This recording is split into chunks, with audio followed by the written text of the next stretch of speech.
O manatao. Wala poto kaka yidenu. O ma glekodo. Nyamonu papa nuit. Bawa ten dejesi apoto Yesu abe delana. La kaka nyanu ya jo. O ma gagba nu la poto la gbo.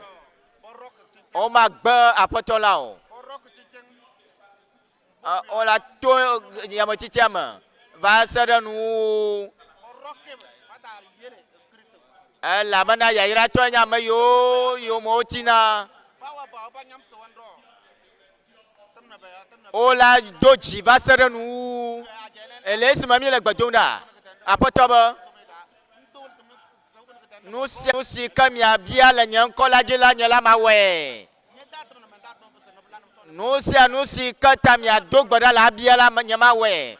Mi bia to de gbadodoraji. Le maupo loloma. Ma mi nyebe maudo tomi. Le o la totele ya dogbada. Mau na chong se choji pod sinao. Ti asinao. Na dogbada gba. Maula kperonchi. Wa do pepe nyauji. Kple jesi kple nukunu. Jesi kple nukunu wa cho do kpeji. Do gbada be gbe ya. Mau fo gbogbo.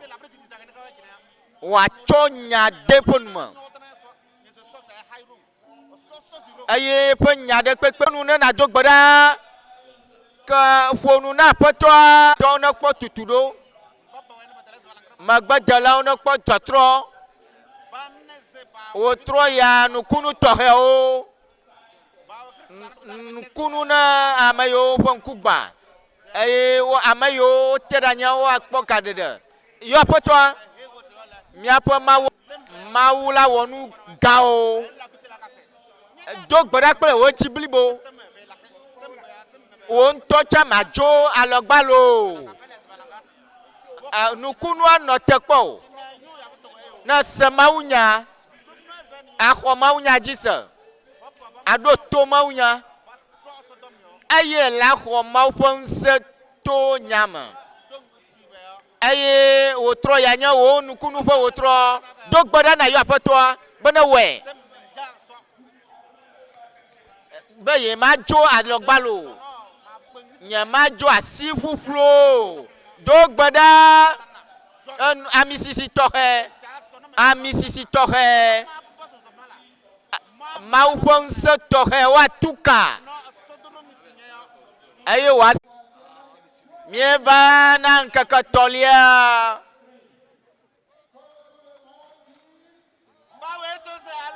amasiama na gloire hallelujah. Mi gbagble kan be hallelujah. Adeji. Afimia nanya mia magblo na mi ba. Masi pamina jiseka. Ale mi adomavo mi fosi pene. Mi fosi pene. Amen. Otroya. Ame la kajino gblebe gbenyegbe. Gble na mesi la ka ojibe gbenyegbe. Achomolemo. Anu gao. Anu manya glo ela ba me le fia le kege le fia.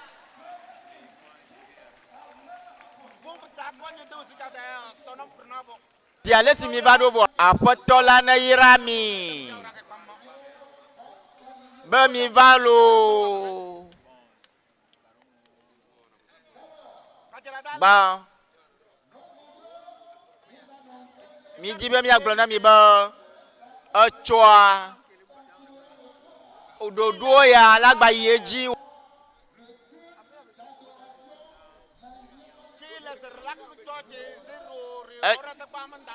Choa mila wa subo cho kege le loma la fia mila wa subo la yo ayina hiya kata mi do la nɔvia ne miadze gbedodo ɖe gɔme.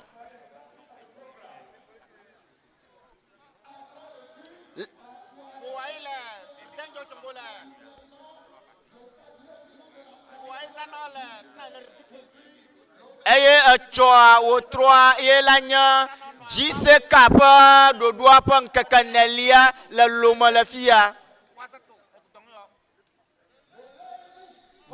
Tso ɖe gbendia.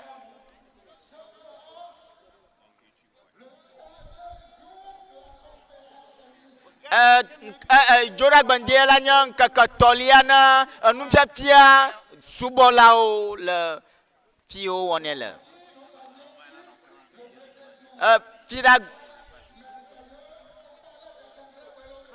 Fiɖagbea ye miewɔ gbãtɔa, o wo ŋutɔe la kpɔ, wo ŋutɔe la se.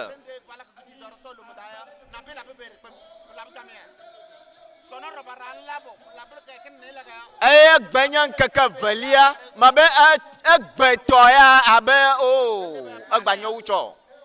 Eye ne va tsɔ kple gbea, mele gbɔgblɔ nɔ be ŋkeke tɔlia yi la va me le dzoɖagbea, eya megba da wo ƒu o. Eya la gba nyowu.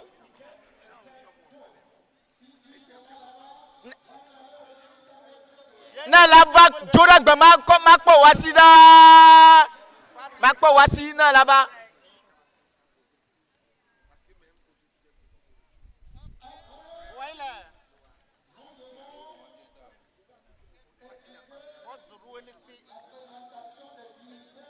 Emegbea, na mi wola ame ŋkuta yiwo va mia doma, wola ɖewo tsɔ fia mi wotrɔ ya.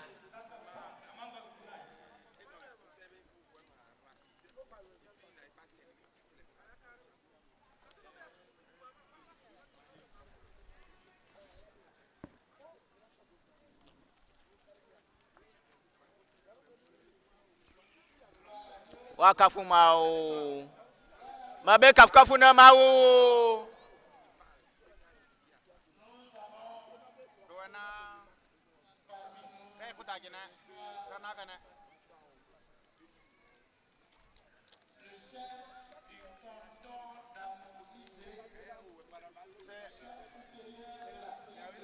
Chef canton, chef canton comme Troya. Troya, Togbega, chef canton, Togbega Gbobli, le mia doma, il y a amuchive pas chef canton. Togbe Wezolo.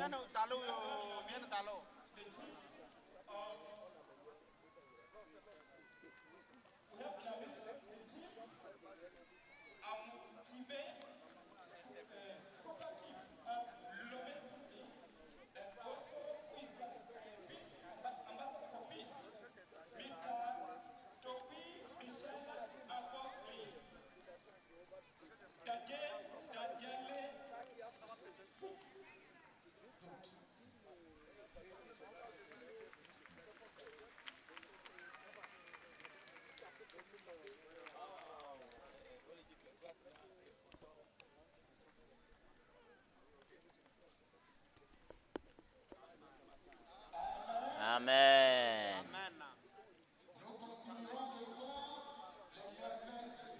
Miagba yeji akpɔ Mawu ƒe nu nyuiwo le kege ƒe terrain ya ƒe gbadzaya dzi le lome.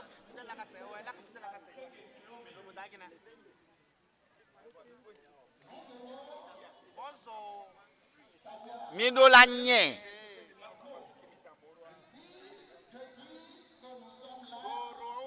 Be itso yi si me mieva Mawu wɔ nukunuwo ne mi. Eye ne edo dzesi nenema ele be na yi ɖe ataroa ƒe miame ne woate na mɔnukpɔkpɔ o. Be ne nate va ɖi ɖe ase tso enu yiwo Mawu wɔ ne wa ŋuti na mi.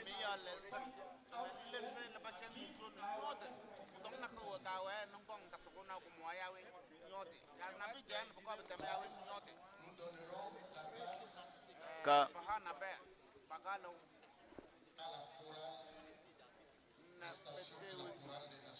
ke hadzihawo ne dzi ha ne mí dukɔwo ƒe hadziha.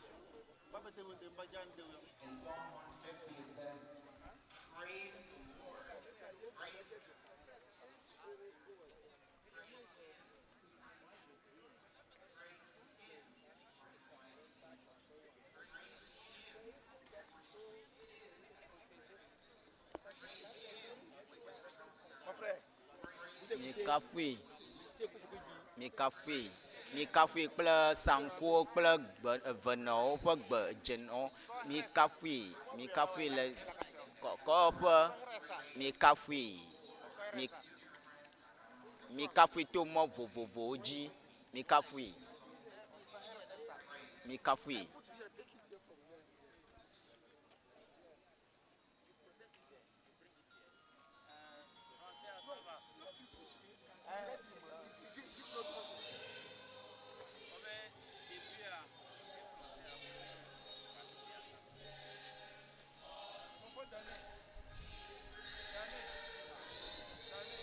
Bagi dene.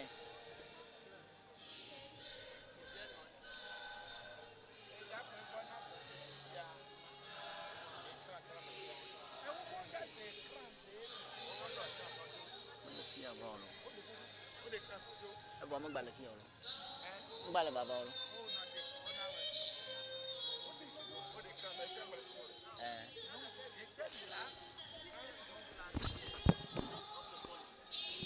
Bon, à quel point que je connais très bien, vous n'êtes des grands comme ça. Vous êtes quoi? Donnez vos déchets. Vous donnez. Elle est concentrée, top. Il y en a qui ont abonné les filles.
Ne peux me le vendre.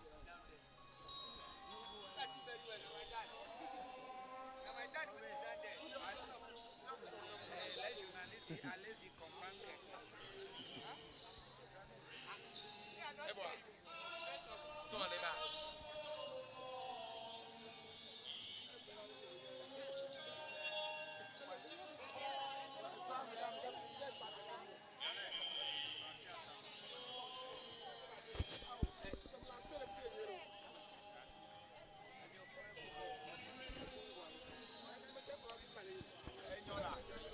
Fiam le vol.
Bon, les vols.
Ah, au surveillant, oui. Nous allons donner l'occasion Miel et Jana, mon d'un popo, témoignage. d'Assedi là-haut.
O le do kpɔmɛ, o le dom kɔɛ ma.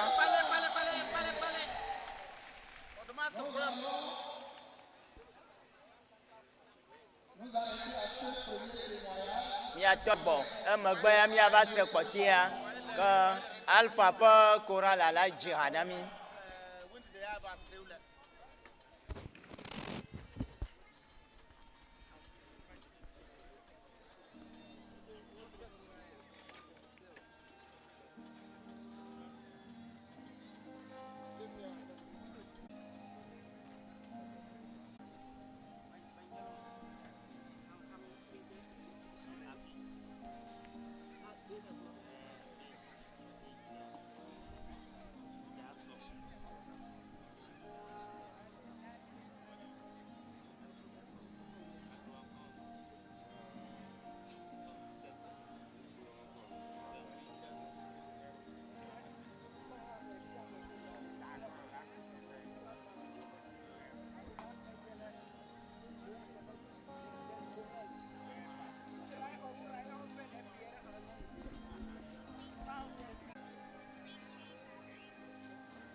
Yesu tu wo ŋu fɔ wo le atsitsoganti gblɔ na be amen.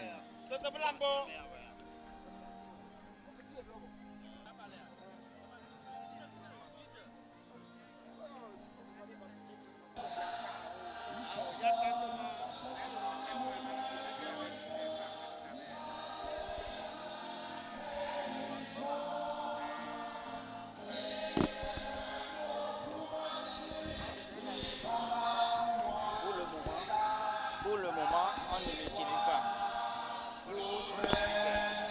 Ça rentre en dessous. Ah oui? Pour le moment, ça rentre en dessous. C'est quand tu ne parles pas. Pour le moment, comment on les tire hein? Ah, ok. Mais on va les remettre à ça.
Ah bon, donc on utilise les deux. Là, voilà.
Elva. Minamia poasi pe gane na Yehowa. Gapopo kemile note kwa va dovo.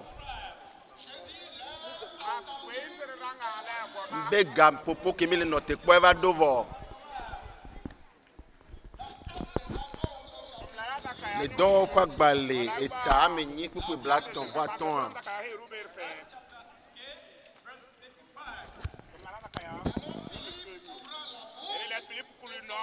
ne ebas yoto. Tom to ne pekalo. Go ne osusa langne se dom Yesu dom. Eye Philippe Kenu. Eye wo toji ponutok yesunti. Philippe susu langne se dom. Philippe Blon Maunyana Ethiopia Avadikola. Voilà, ça va. Regarde wa to ne le sole se no yo. Belambo. A sole se no yo.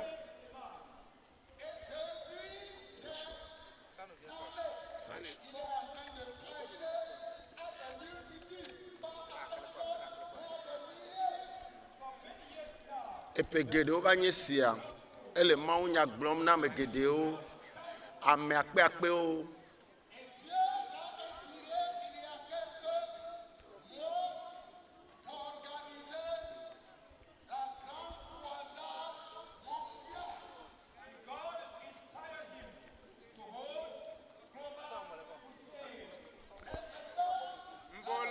Eya yenye dutupo takpepe gã kple nunɔla kumui.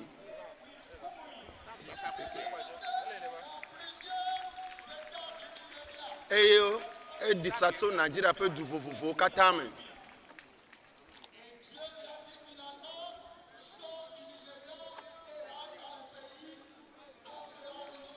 Azɔ edzo le Nigeria dua me to Mawu ƒe nuƒoƒo dzi eye wòva Afrika du bubuwo me. Fika edze be wòayi o, eye Mawu gblɔ nɛ bena yi Lome Togo.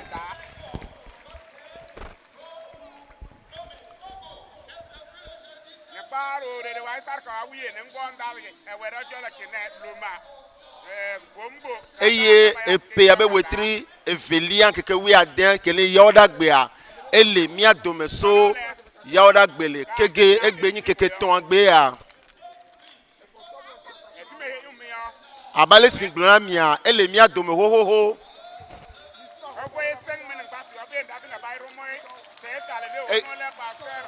eye ame sia ame ne tsitre ba fɔdzi mia do wezɔ gã ɖe na mia be kplɔla gã kumui akpe na mi kafu Mawu ɖaa mi le teƒe azã me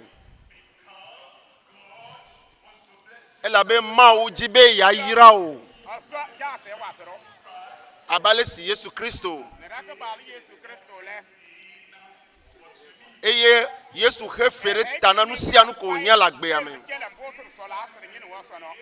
eye nu sia nu woxe fe ɖe nu sia nu ta nu si ke miawoa eye va na xɔtɔwoa agbexɔxɔ va na xɔtɔ dzɔdzɔenyenye ɖeɖekpɔkpɔ va na va xɔtɔwoa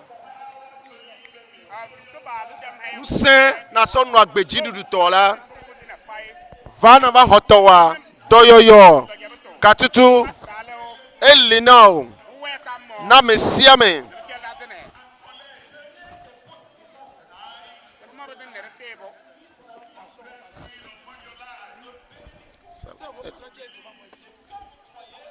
Casque coupe.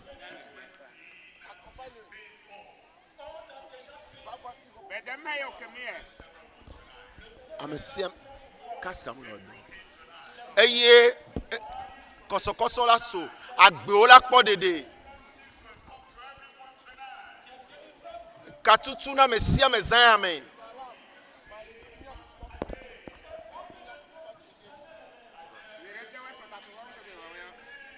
Amen.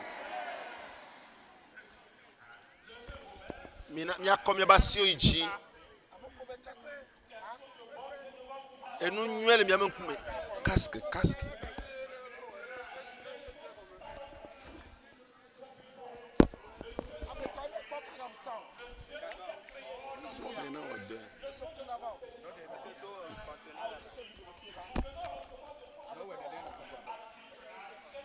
Zaya me ami bio.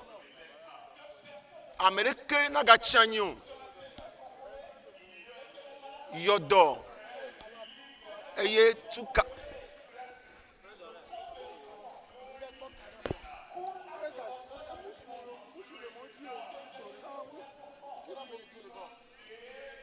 Le Yesu pen comme miedo gbedale. Qu'est-ce qui ne travaille pas? Non mais Dieu non mais non. Maune yira mi subo. Tu non mais non. Ame ane wa zania ise.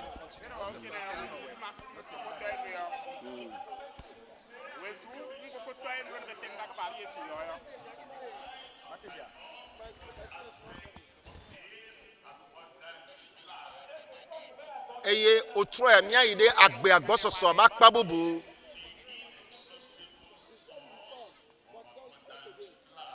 Agbe agbososo pe jo so pe ke mu vona gbedegbede o.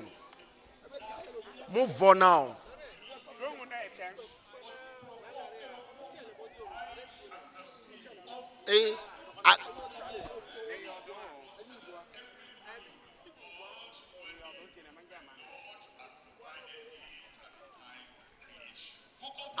Amegede la se gomebe mawu wonu sianu so agbe gome jejeme.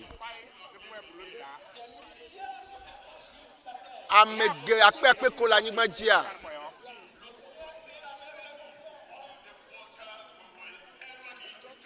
Esiko kata mi hela noa.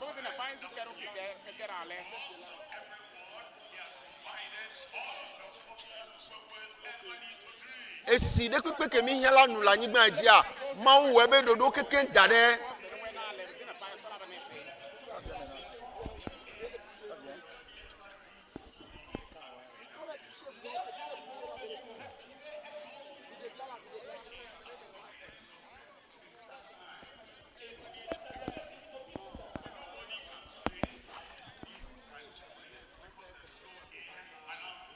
Amerique ma gbrobe alo ayamule pona yo alo ayamule o.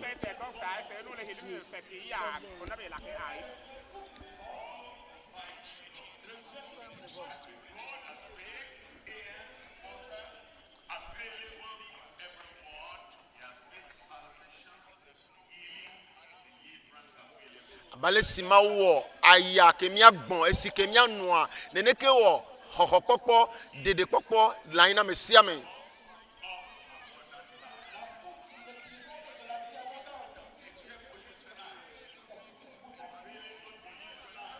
Elena mesia me ndeke zame.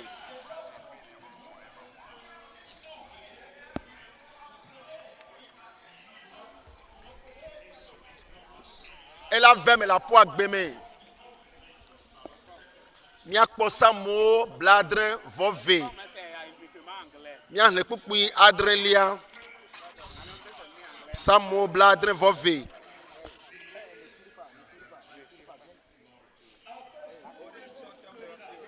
Ekema amejojoe la amiele pe nkeke ome David kpo nkeke siole gbana ebe de la gbana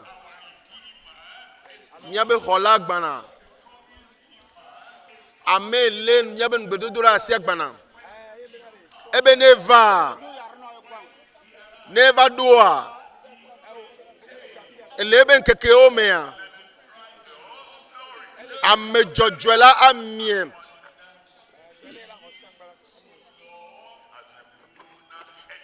eye ntifafa aho afwe vasede sime jinu maganu anyi o agbososo aksumi na mesia me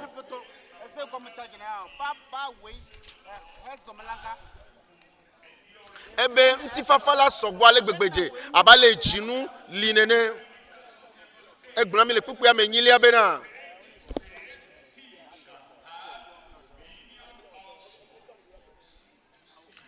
adufia ato achiapunu ai achiapunu so tosisi lanu vasede anyigba pe mulenu oke Amerique mate agbrobe yele didi pe taintia agbe hoho mate suesi o vasede anyigba be sepeke Amerique mate agbrobe yele didi pe kaintia emulese o ewo doyoyo dai no ewo katutu handi no yayira honli no vasede anyigba be mulenu o Amérique m'a dit agblɔme nye mate va Yesu kpɔ la be fi ke le didi o. Yesu le na Mesia me.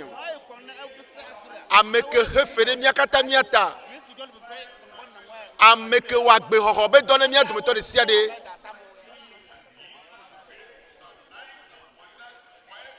Ame si ke kpɔ gbɔ be míabe dɔyɔyɔ, míabe katutu, míabe yayirɔ su míasi le anyigba be mlɔnu ke míawoe yɔ le fia.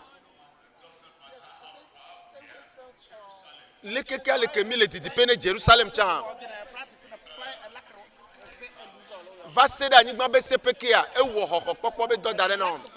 Xixia katã dukɔwo, xixia dukɔ kekem. Nuto ɖe sia ɖe me kɔta ɖe sia ɖe Yesu Kristo. Mawu ƒe vi la, ɖela la, eye ke nye xɔ la. Ewɔ ɖe sia ɖe si mi hiã le anyigba dzi na ame sia me. Miakpɔ kpokpe 17lia. Kpokpe 17lia. Ebe ŋkɔ anɔ anyi tegbe. Abale ke ŋkɔ si atre akua so gaƒoƒoa me. Ale si ŋkɔ wa ɖo ŋusẽ so blemakea egakpɔtɔ ɖo ŋusẽ yi ɖe mavɔ me. Ŋkɔ ke nana agbexɔxɔ. Ŋkɔ ke nana dɔyɔyɔ. Ŋkɔ ke nana nukunu. Ŋkɔ ke ŋea kokuti ɖe sia ɖe.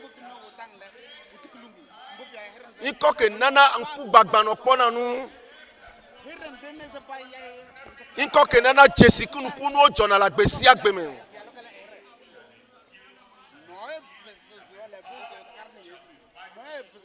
Ebe ŋkɔ anɔ anyi tegbe.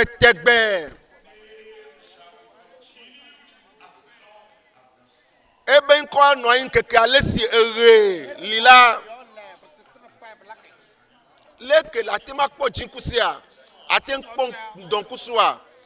Ŋkɔ wa kpɔtɔ ɖo ŋusẽ. No wokɔ ŋkume dzi eye wokpɔ ɣleti le zã mea. Ŋkɔ sia egba kpɔtɔ ɖo ŋusẽ. Yebe ŋkɔ anɔ anyi ɖaa. Ŋkeke ale si eɣe li la. Eye amewo ŋkɔ amie eye amewo atsɔe ayra wo ɖokue. So gake mo dzi kava se ɖe si ekua eye wògafɔ sɔ me kuku domea. Va se ɖe gbegbe. Woayra amewo katã toe ama dzi. Ŋsuwo amewo akpɔ ɖeɖe toe dzi. Amewo la kpɔ katutu toe be ŋkɔ dzi. Abale sie le dzɔ le lome togoa woayra wo tsã to ŋkɔ sia me. Wola kpɔ dɔyɔyɔ to ŋkɔ sia me. Wola kpɔ katutu to ŋkɔ sia me.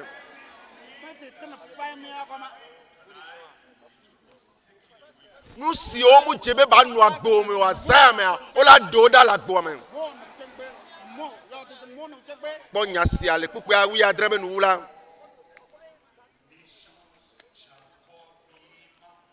Ebe dukɔwo katã woakafui. Míabe yayra be dzɔtsoƒe wa. Míabe xɔxɔkpɔkpɔ be dzɔtsoƒe wa. Míabe dɔyɔyɔ be dzɔtsoƒe wa. Míabe katutu be dzɔtsoƒe wa.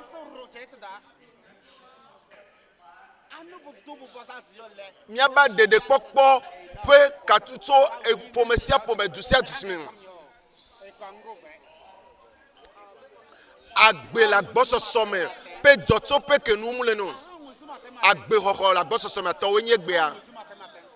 Agbe mavɔ atɔwoe nye gbea. Agbe ke sepe ɖo mu le ne atɔwoe nye gbea. Katutu blibo la katã nye tɔwoe gbea. Nukunu vovovowo ko le dzi atɔwoe nye gbea. Dzesi kunukunuwo la tɔwoe nye gbea.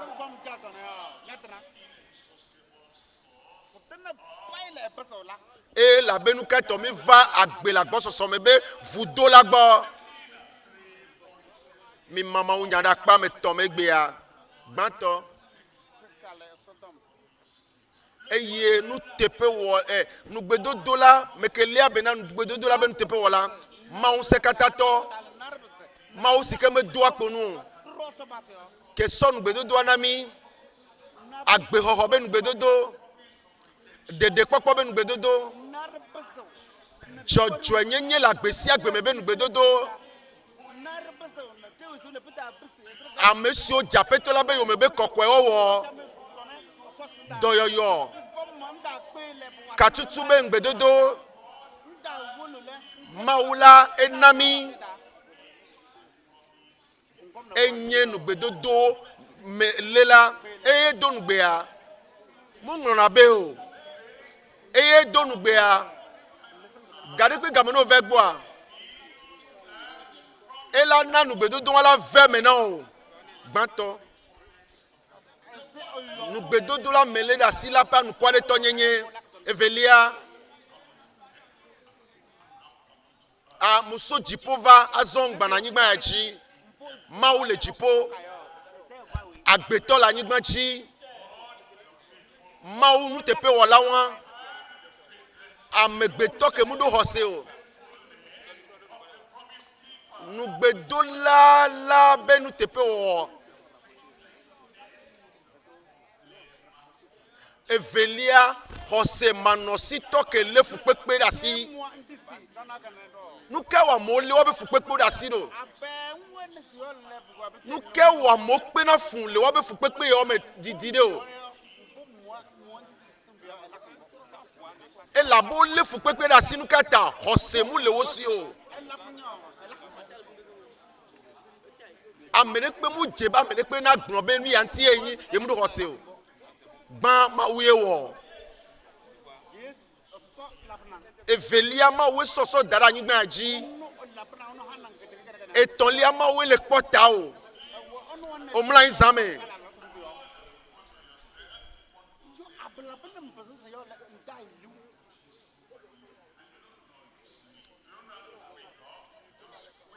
nukekpo tsɔ avɔ eɖe dze fie vɔ mawu ye le kpɔ ta o elabe eye le kpɔ ta o kaka nuke esi kɔ le ti wa o la nu si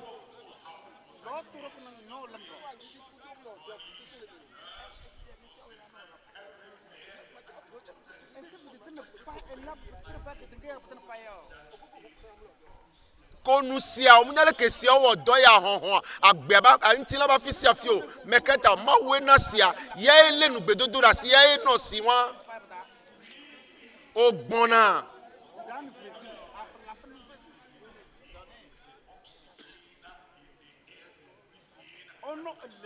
munyi aya si aya ko gbɔna va do ko me ayo hiã o eke hiã ye mawu de na mɔ va na o me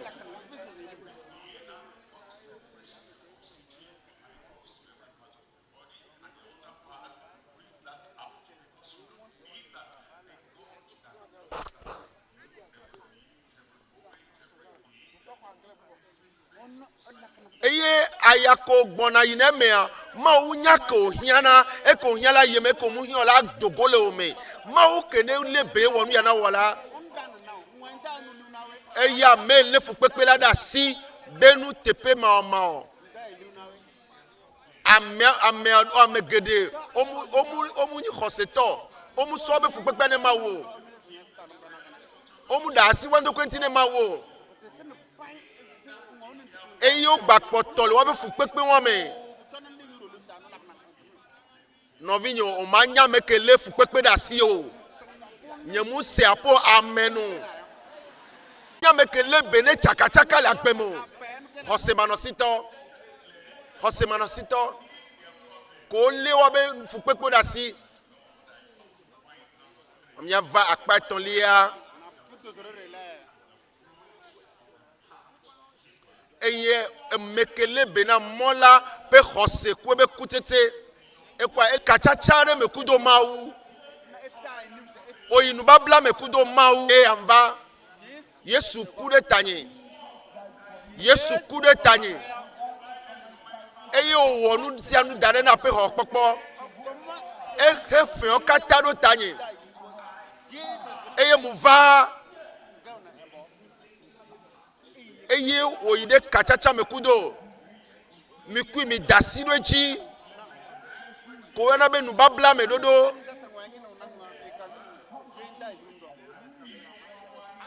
ebe amesia me kene va egbola e ma gbenu le gbo José ple ekutete ke vaso amekele gbedodo la si bato eye nu gbedodo la mele da si la be anu kware to nyenye eye nu gbedodo la sola be anu kware to nyenye mi akpo Yeremia blaton vo ve puku wi adre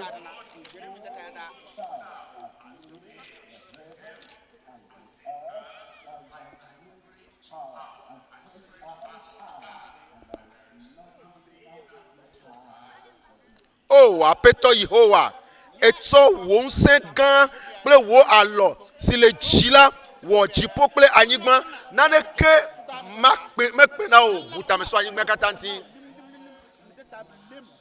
mawu si ke si nse le ke nabe nu si anu veme ke nabe nu si anu deblibo nu si anu eye gaz ba ya popovide no oso nu ke dokito so po na nu so pe a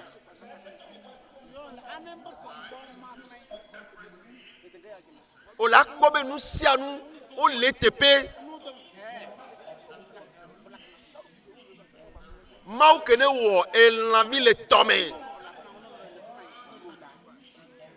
eye ehevi mate no tome o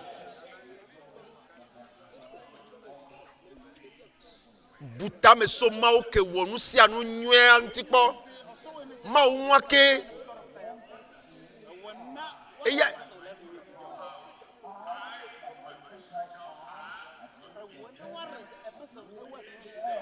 ebe ye un sekata toya ke do e ba sidoda ya ye wo chipo pla nyigban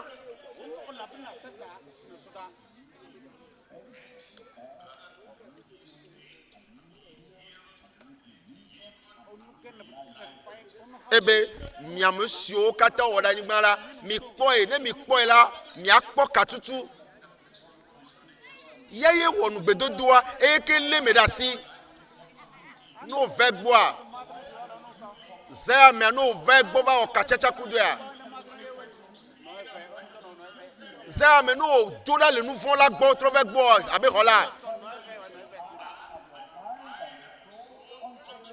ne oso o jiblibo kata ne zaya me a o la kpo bebe nu gbedodo la e la veme la po agbeme agbe hoho na zaya me sosoke no zame ma me si ame gbo amore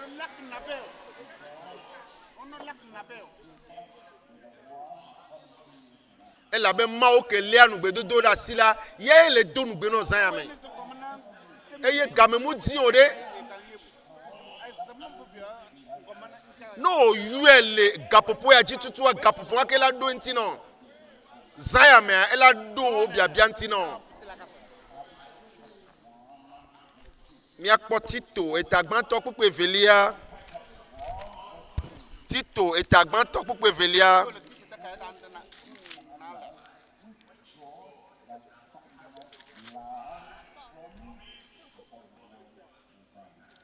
de agbemavo pe mopoponu si mau amesi meka batola donugbe hafi eyi mavo je gome hafi eyi mavo la je gome me la gbe ame ade ke mo je gome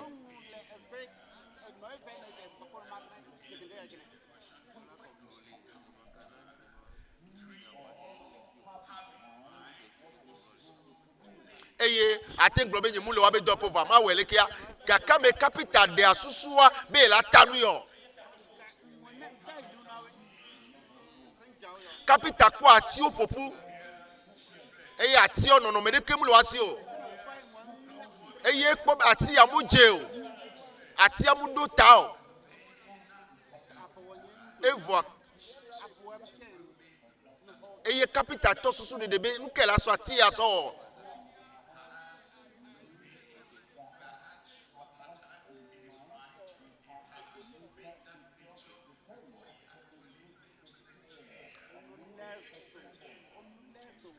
ken gbo la ta zikpe wa ken gbe la ta kplon wa alo la ta home ba zikpe wa la ende na susu wa le jime so ne ba honhome nene kenyi ma unse kata to wa entibe ya wo ahihia kudo ewekuwe kudo wuleti vio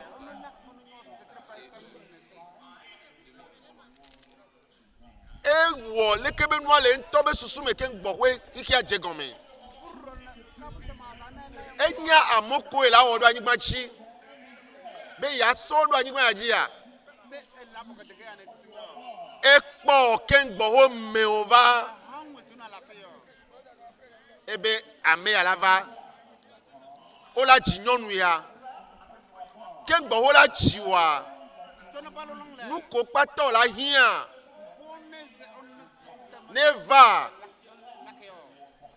ebe enyabe olanu sita wo si adare no enyabo la gbon aya ola so gbon ewo e cha dare azon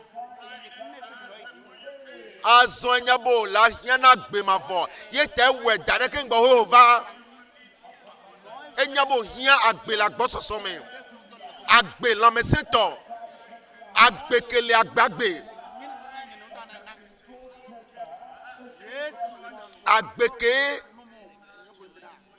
agbeke me vivi seselea ewe dare ke ngbo we over ji o eye o do be nu gbe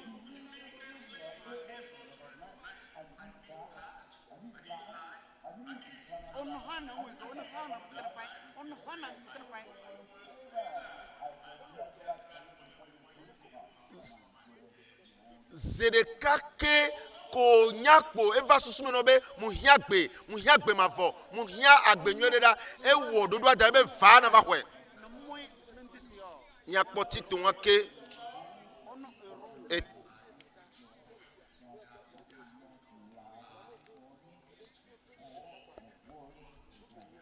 tito tagban kugbe velia de agbe mavo pe mopoponu si mau amesi meka patola donu gbe hafi heyi mavo ojegome agbe la ino gbe a agbe la gbososo me le no gbe a agbe mavo ele no gbe a amen a nyakpo ebrita de pupu wi enyilia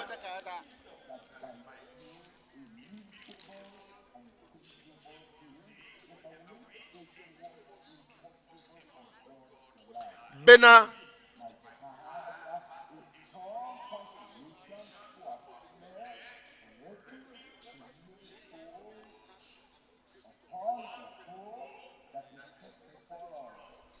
ebruta de kuku wi enyilia bena miato enu evesio o medolina o esio me ma tenu aka bato la me akpo jidepo sese nous si au pato le grand ma wi ale anu gbedodo me da sin e donu gbebe la no agbemafo la so asi o san amen e donu gbebe la no agbe koko o la so asi o san amen e donu benami doyoyo la meseno no agbe ke nu fa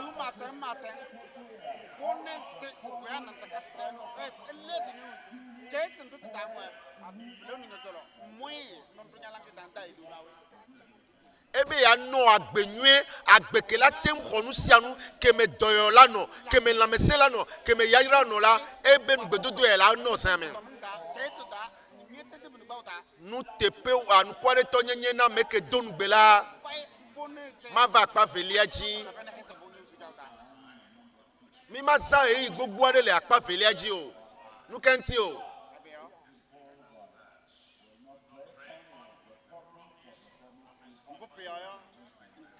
ameko mujibe yu ado jesi anukwale to nyenye na meke donu gba mujibe ya zaga pupu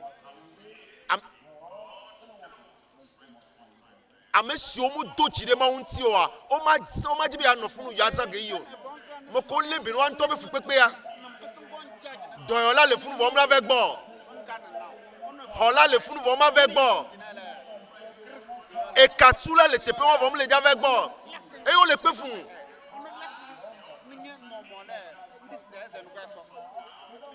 On me sait comme ben yo be fou pepe la ten jo fifidian. Va gbe va. Eh muji be asa game kudo. On prend pour son tile que juro. Et on to gbanu ke juro ale be muji be ato ma obe moji o. On to tranamo. Ebe ye muji be fou pepe na jo ni wa mo ogbon ne won. We ade. Ok. Nyemu jibe fu pepe ne ke nu fo de pe na no agbenyemu. We ade ma. Ponpoe. Pastor be mi le abe ye nene ma. Maula yiro san ya me. Nyemu jibe ma le dole le pe de la nyeme o. Mu jibe ma note sesere. Mu jibe ma sonwere. Mu jibe ma notuji. Mujibe ma so ahon ya de susu nwere.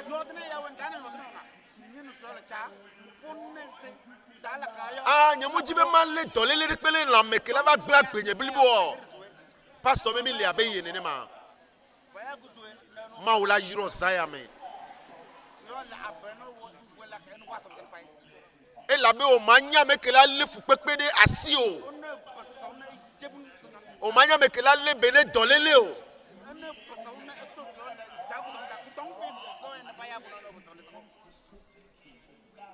O ma le bene fu pepe ke yeta Yesu vado be ya va de do ya de da vo be ya le rasi o.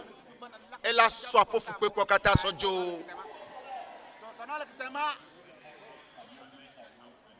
E la de wo gbe to me fu pepe o kata la de ojo. Fu pepe le rasi la be khosemanosi. Nyakpo Yesaya blaton vo asieke. Nya le suku pigban.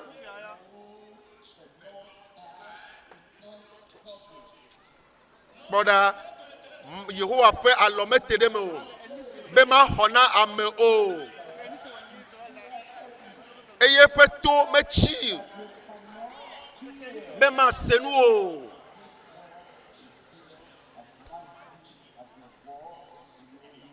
Ebe ma wale leke le blemanye nse katatoa egba kotonye nse katato egbe ya eleke Kristo nye nse katato le blema egba kotonye nse katato egbe ya yeba si me tereme o yebe to me ku o egba kotole de amo ba gbegbe ya egba kotole segbe dodoro egbe ya nu kenyi wo fu pepe o fu pepe yin ba meke lena bene fu pepe ya ye nto yin fu pepe ya pokupe efeliada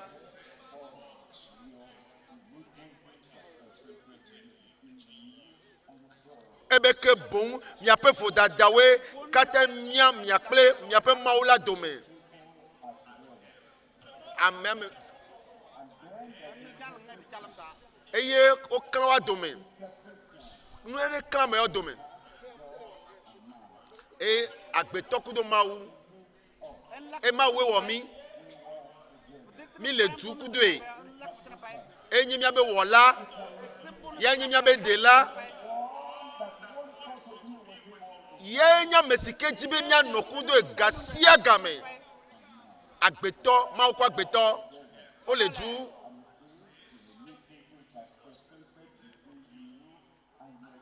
eye gbobe mi ape vo dadawe klan mi aple mi ape mawu la dome kake mawu mo ban o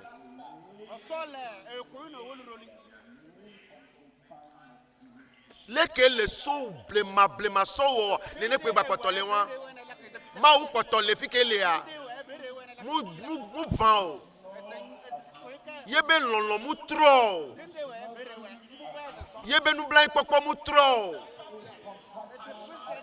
yebe dometo tro da menti ya mu tro egba potole ke leke le a nende la klami ku dome a que la ma acclame à me faire dommer. Americain mu pana fikele ekpele. Agbeto ye jo le fike jebe ba no. Ewo we jo le fikele a. Apetola poto le fikele a. Nu kakla ke va ve me agbeto ye na. Fo dada we kla mi kudo maudo me.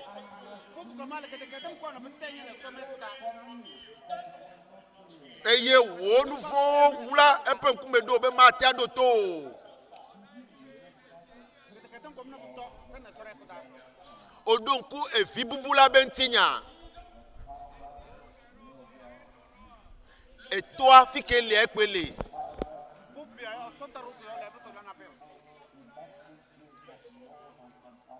Et toi fike le a lonlon dometo tro lonlon ne villa potolesi. Et fi jagra vi bubu wa ejo. Ye le kaklava. Neji be wa gba no tuwa. Neji beaucoup de vi bubu ku to la gba no nya. Et toi e potole fike le a.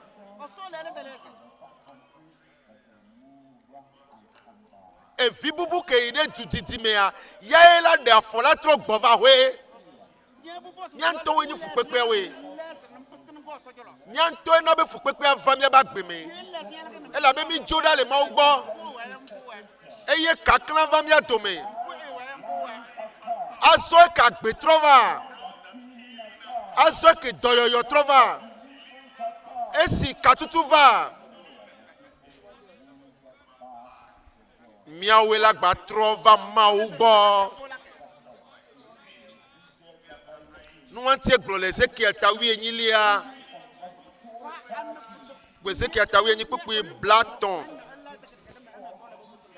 ebe eyata ale apeto yiwa blessing Israel pa pe ma drop onu mia dome amesiame de pe sosomenu ekpedemianti ekpedemiale ke bia trova egbo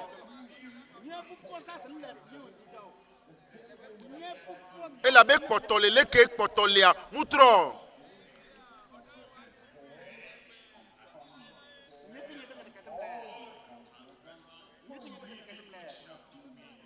eye yejibe mi de asile mi apeji dada o katanu mi de asile wonu ne fo dada maganye mo na mi o ejibe mi atrok bova egbo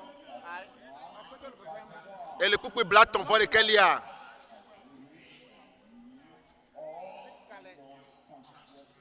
ebe mi de mi apeji si wokata mi da de enu nyelada egomede amade le kpo nu nwere san e amade kusi so korenti eye siwa edole me eye le sa siwa gasi agame so le funkume eye dole kwi ko le siamea o yide be nkuviji eye nkuvia to kuku vide le chon eye esike dole kwi le mo gba poto le se so le funkume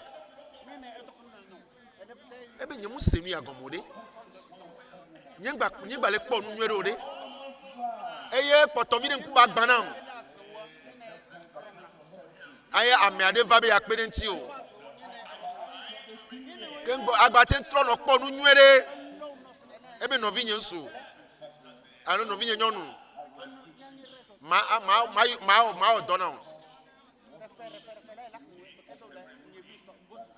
voa kengbela ve me esia magba so funku me gberegbere o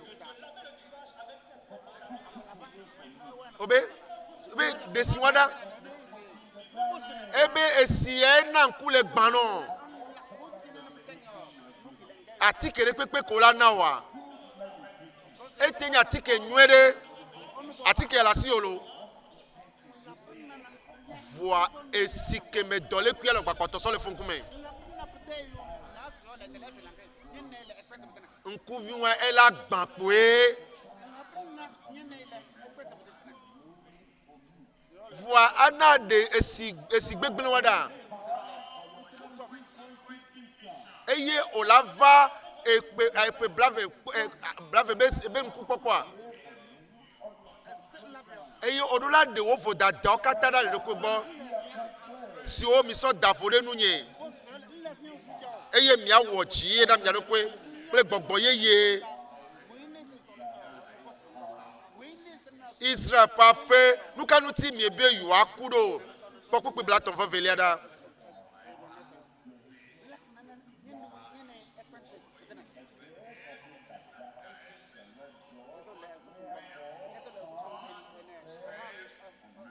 apeto Yehowa be elabena amepeku amebe chochron amebe dolele me vemu dwajina mo eyata mi tro tame ne mi anu agbe esi olado to ma uzan ya me a soso ke la va po agbe me blibo eye doyoyo la va po agbe me blibo agbe ma vo agbe la gbo soso me ela trosu domaine nu le Yesu pen comme amen la va po agbe me amen la va po agbe me zaya me ayenye hohokpokpo ku doyoyo to bezame ya po apaton li akaba mila atamo ke hola Kristo miabe de la pastor be ya na mi podo yaleke o le do azon be mo le sesere azon gba le doke o mo le jile po jijo eye ngba va bo ma tun blento o no katanam fifi ngba le hiameke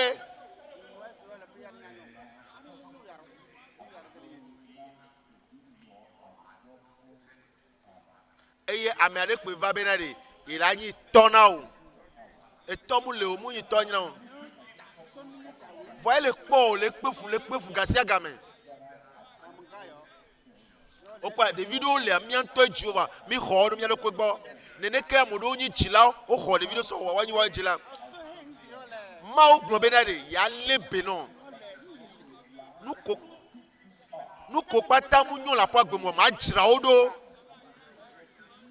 ebe amejuru mu nyina we va gake anyenyi wola o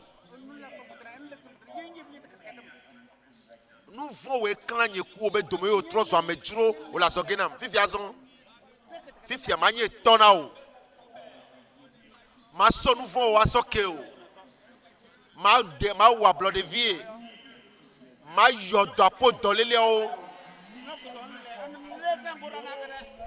ma tuka o so kokuti de sia de ke la gbe o me ebe o e onyon to e be nu ka ma ho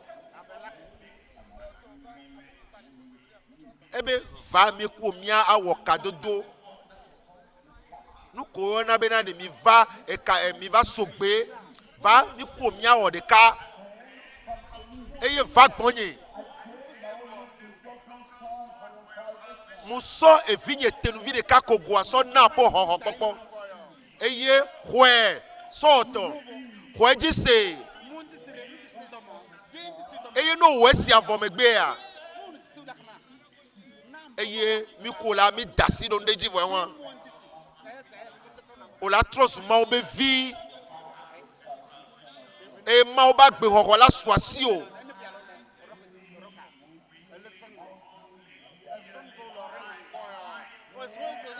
eye gasia game consider wetisia pesia pebe la mesela ni to ya ye nye kachacha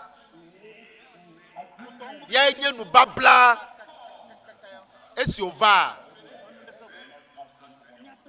edonu gbe no ho be ma gbem la me pepe gbo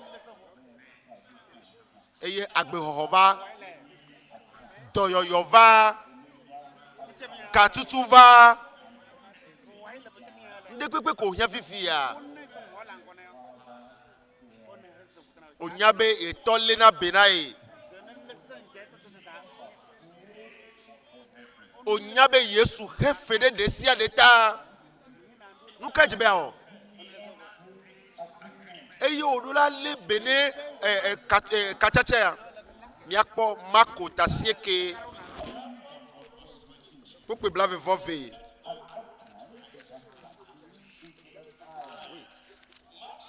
ejejia eye okole punado sime bene achroin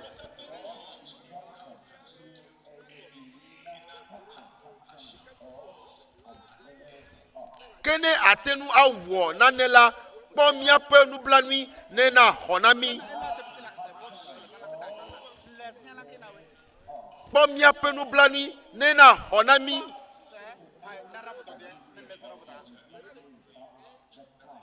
eye nsu ya kenti le pomposoa munya emola o enya miade kele hiame nde pe mu le si ba du o enya wameno ameda he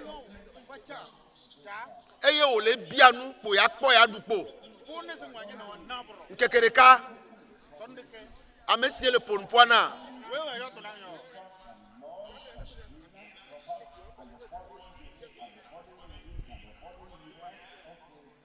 amia le klalo la ne ndikenye tonkusu zabe dudu le ba gbeme koko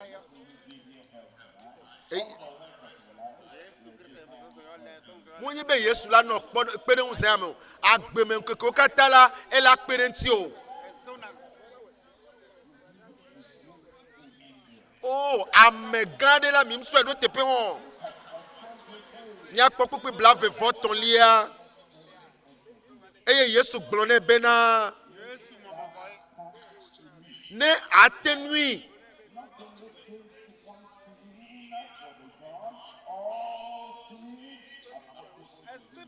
amesi kwesela atenu awonu sianu so egbeaji soina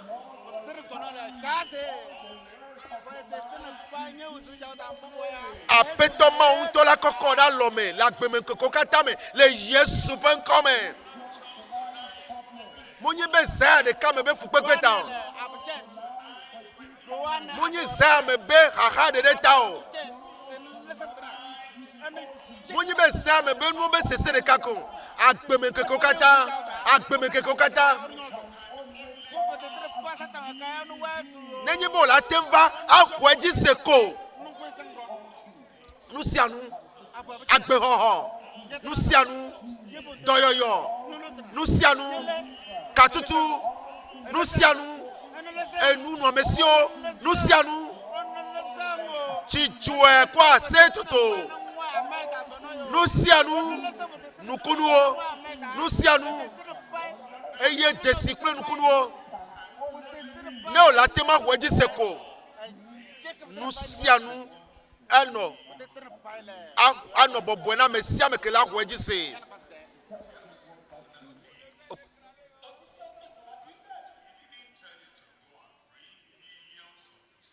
Mou globé na version million vendé.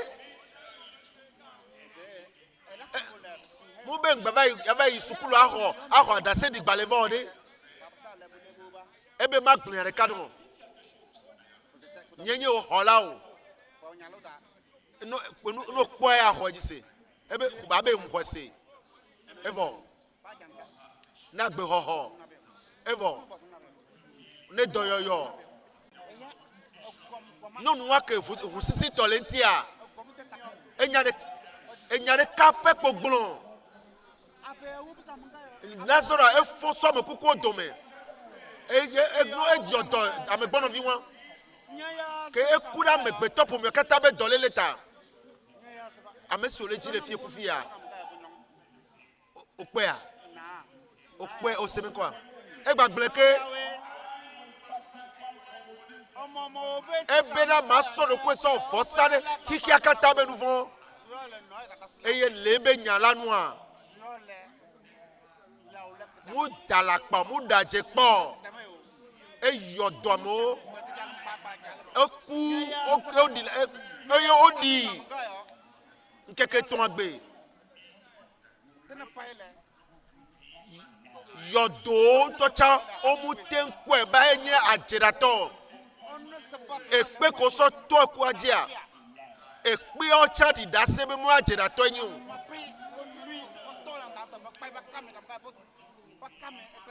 Nous koso très bon. Wacho di dase be ame ama ajerato yo.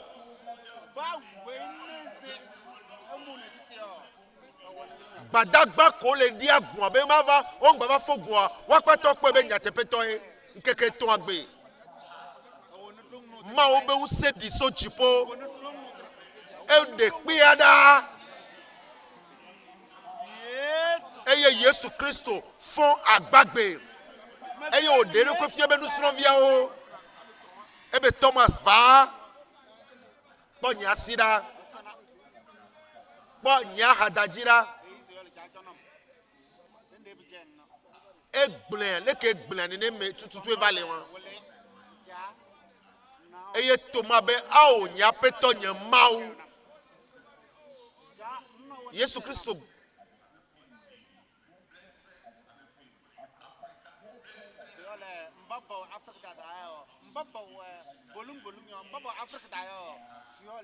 Yesu be okpo yenti okwesiro ma o be na de wa yira mo ko le lome mo ko le Africa mo ko le higia me godo vo npo epo vo ko eji se wa yira o enu kemila osan me wa we akọ esepo yenye nye khola me to nde pe gbade nya wada la po nu me o nde pe gbade nya wada le chi o me o eya nye khola yenye toyola ne olatema khoji seko nusianu anobo buena mesia meke khoji se amede le funu le khoji se zame amede na ino funu le khoji se zame agbe koko so jipo gbana po agbe me e doyoyo so jipo gbana po agbe me eye nukunu la vachio zame mina mia bobota mia nkuvi apo agbe hoho be gamea esuvo eye ele bobuede no hweji seko no Kristo amesike hefere mia ba gbe hoho ta yenye hola nye mo hweji se eko hweji se agbe mavo sosoke dede popo la va po agbe jizami mina mia deta to mia nkuvi amoko le globe mu se gomme vo mu hweji se be Yesu kude tanye mu yabe magba hefe bubuo ma hweji seko e otro la so po nu vo gbe no yo me a eye oke aponu wemene be mu hweji se fika ode ameke gbe hweji se kwa po draviji kwa po leji ma une yira o kwa po asiwa eji Yesu kure tawo Yesu hefere tanye e mu hweji se koko wasiwa eji oh fine agbe hohova no vinye hola la troso po hola zayame no le ko polo ejia ke wa taflache sitele wa fo verji fisi afiko na idojim obe mu hweji se Yesu Kristo nye de lanya sitele la po foji afire pepe ko le cité amoko le pasteur ben kuma bon cité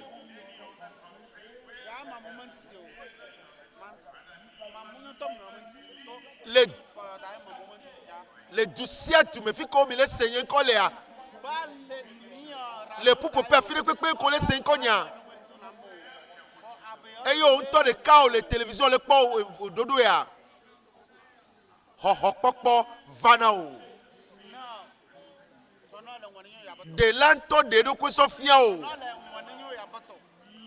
Bue tɔ ko nyi be mo xɔe dzi se. Si te la po afɔdzi pastor be ado gbe ɖe ta. Fofo le Yesu be ŋkɔ tri akɔ la me. Mie da kpe na be Mawu lɔlɔtɔ ne nye. Nubla kpɔ la be Mawu ne nye. Mawu dɔmetɔtrɔtɔ le nye. O wa gbexɔxɔ to Kristo me na Mesia me.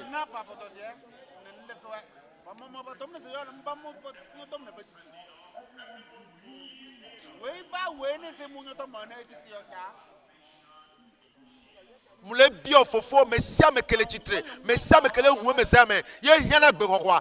Nao agbexɔxɔ sia le Yesu ƒe ŋkɔ me.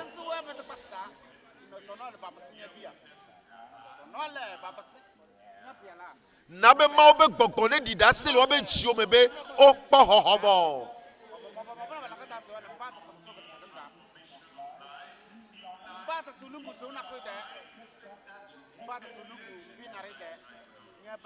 Na be agbe be tɔtrɔ agbe ye yewoa ne va ba agbe me ne ɖi ɖe asi le woa me fifi dze le Yesu ƒe ŋkɔ me.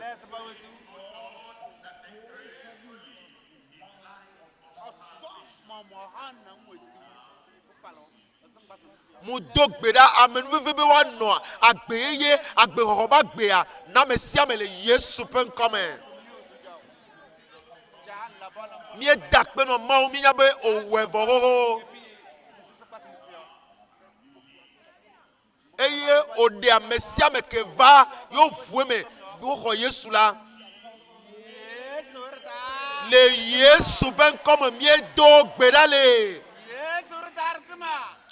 Amen. La gbe sia gbe me.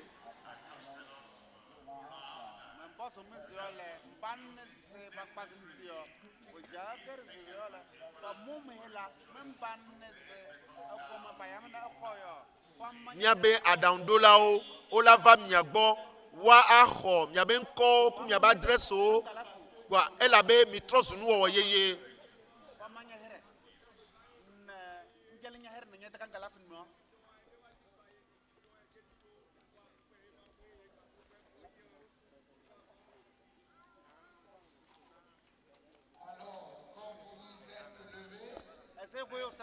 Amen.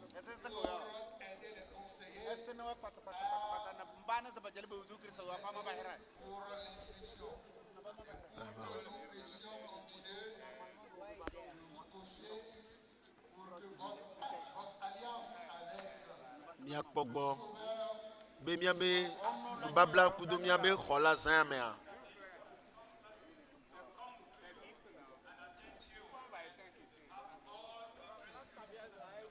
Français amule va fio. Donc les conseillers, allez rapidement aider nos bien-aimés qui sont debout. Miabe aɖaŋuɖola ko le miabe ŋkumewo la mi wɔ ɖeka kuwo.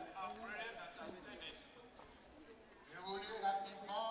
Mi wɔ kaba kaba. Au milieu là-bas, à gauche, à droite là-bas. Les gens sont debout. Amewo le tsitre. Mi sɔ wo manɔ mi kpɔ gbɔ.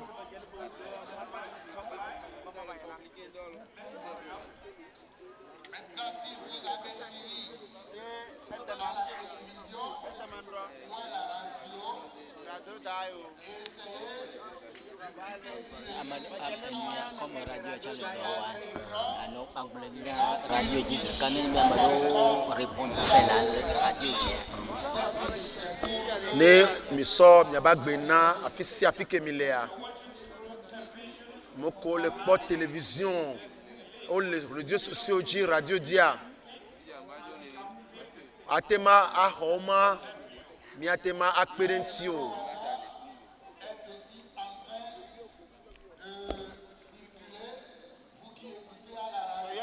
Miamoko le ɖo tomi le radio dzi. Miatema ŋlɔ numéro ya. O le yɔ numéro avɔ.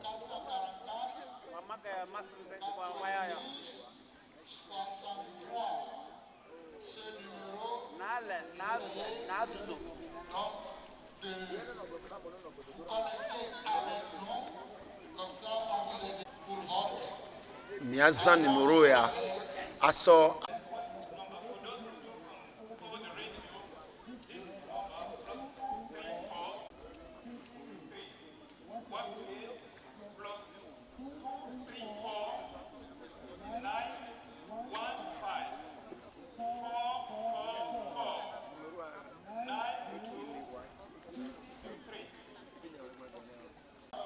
amoko le doigt dans mo mi okaba fiko nona le koke mo nona ikoko nyana no la homea ye mi ama pere mi anti adisa va kpomi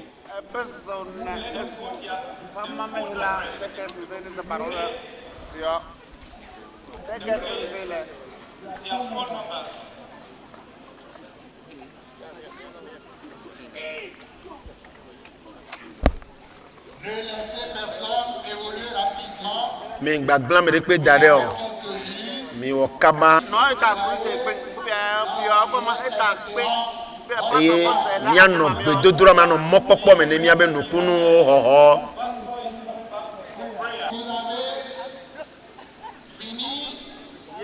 ne mi jagunwa Vous êtes déjà inscrit.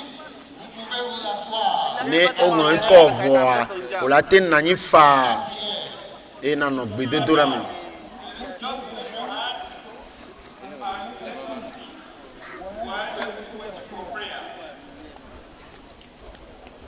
Vous qui nous suivez, Yamoko le pro me ko jenia cachez sur le lien qui passe.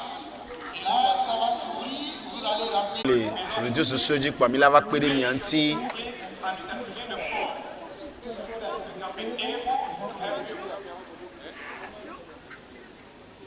Contact avec nous. mi abe number o ja yo ya fide pepe ke mi le ya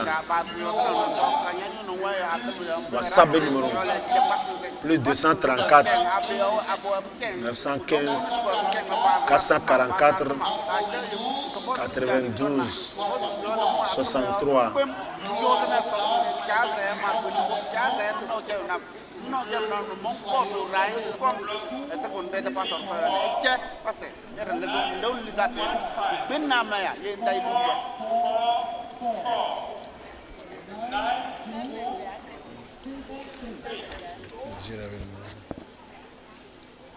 Les conseillers à évoluer rapidement. amoko no kwa mi okaba mi wo sin na yo do yo jago gbegbe to kekene no gbedodora mi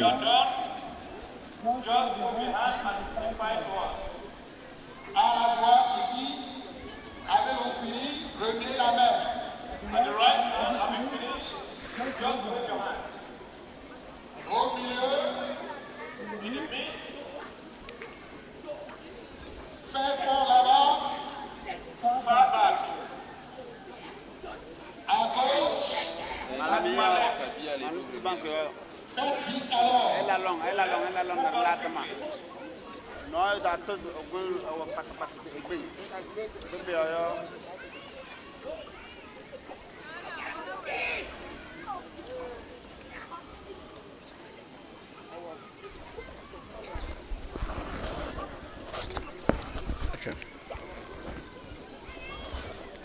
Nous attendons les conseillers.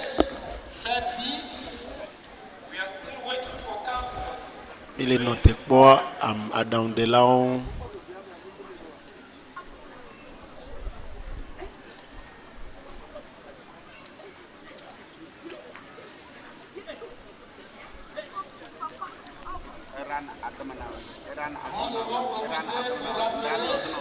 mia somon popo ya be amisia me kesho ba gbena Kristo wa idola nye esokwe gbe mi be ameyo ko tro chimia we tro me a tepe ya so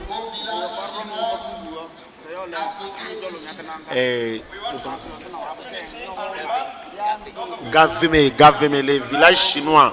Oh, on a péré que la dogo quoi, mais qu'on trop chimé, quelqu'un wa, au trop gavé, gasia game, et fiome so, au trop me gavé à, on les chimé les tépé wa doit dans un ami, wa cancer un coup viro kumi.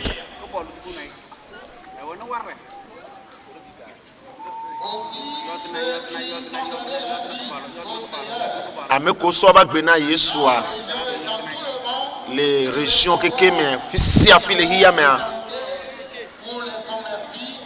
be egododo chicho popo be gododo nine les poétrie effet avec que blave voix bien les gâtons mais fawa glonté pianami les dossiers du fike milea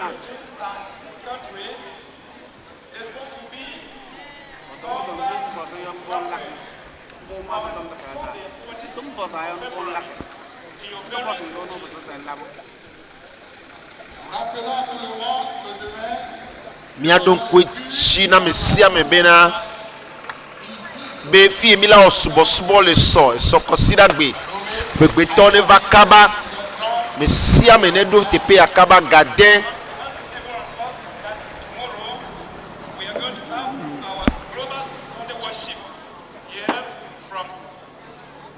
elani du topo consider gbe subo gadin ku fan subo la jegome no jibe akwazi pe ava gadin eye o trome a so o trome a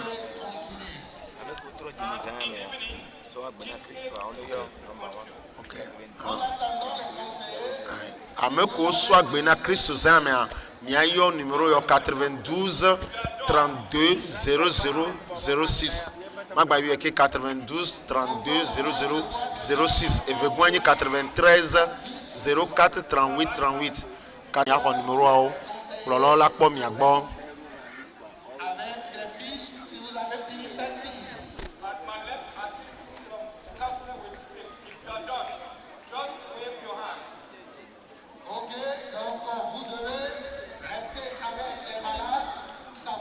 et à mes siamés ne nokwebe dono be mi anya be nukunu ja jegome andan donwa ele ja jegome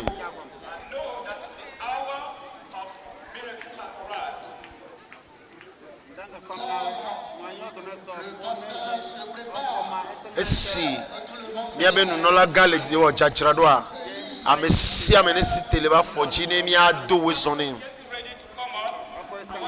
begbeto mi si tekpla mi na mi ajira mi abe jiro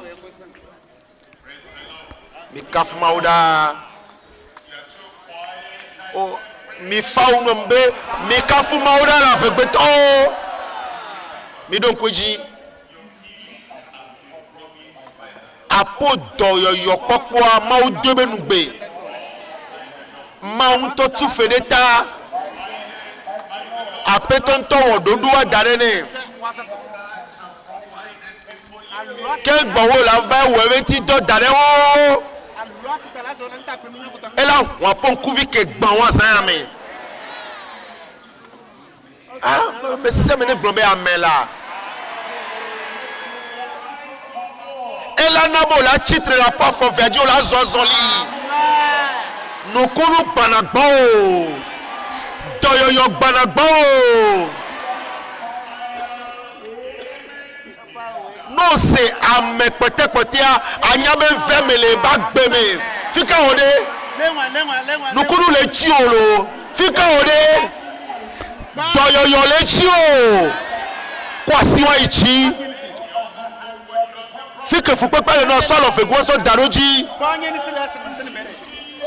fofo le Yesu bon come oh lolo be mau usebe mau oh wo doyoyo benti do dare ho egbe mi ava kachacha me bakudo wo doyoyo be useya yo do mesiame le Yesu bon come fefe se sere pepe dolele de pepe kasi wanti yo do fifiche le Yesu bon come tete wa to go e fi do fi je le Yesu ben come o ku gbagba o fi je to lu popo le Yesu ben come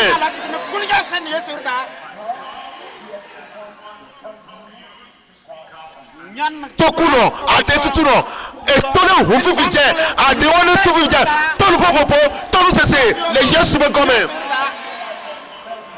nous tirons pas les siens de Kététéanele. Yonton fi vidje. Tosi fi vidje. De nous wada le wabak beme. Amessionye tekuno. Mais si te mia soso le mabo uselame. On coupe bagbano mi on coupe mi akporu le Yesu ben comme. Dole le pepe. Muso dole le va ma oben kume. De là Yesu nous que ti o refero ya eye to ka bio me mi po doyoyo le dusiji le miochi le megbede afisi afi doyoyo ne po be me do fifi je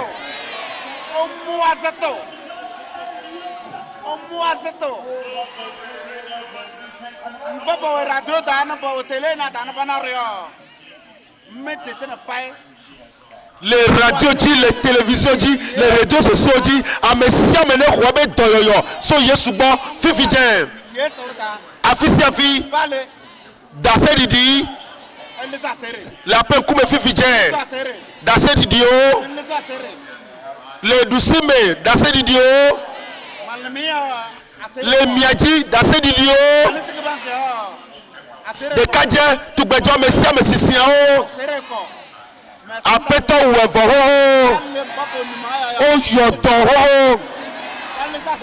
yodo tuka o apeto akpena o efeme ho amen tro on todo ko me po no kunu ele te pe won fi vidien todo ko po.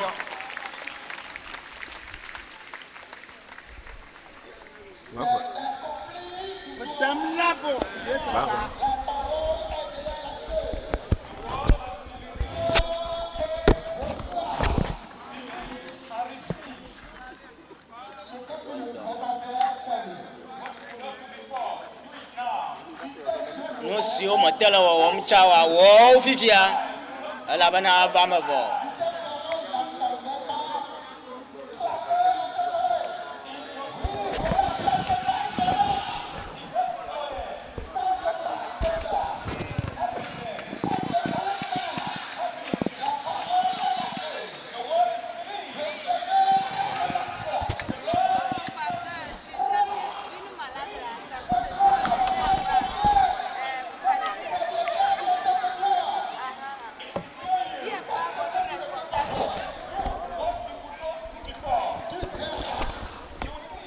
Nous si on monte là on chawa doro ko po.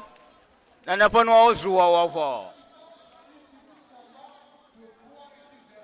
Doro ko po. Kwesa ba va me vo. Aye la ko wa va me. Kwesa ko de hosa pa fo. Ah jojo volo. Hoto wa wo cha hoto wa de zo doro ko po. Va me vo.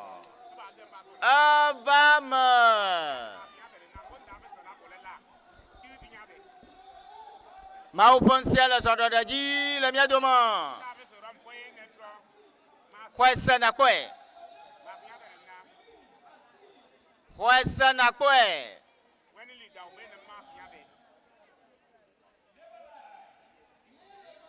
Ma uma dana la kwao. Mauma kana bacho na gble kwa avanema to wacha vama vo kwesa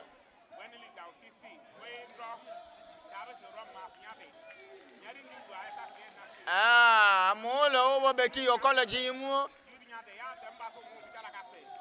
to wacha vado vo kwesa ko bwe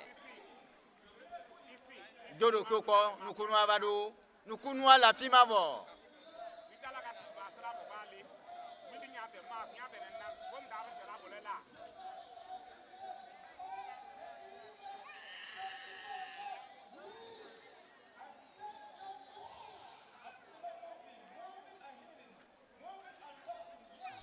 zo na mata zo na chawa zo na mata fuanu chawa fuonu na makwanu chawa fuko na kwanu fisi jolele le cha dodo kyoko alakpo e ba va mavo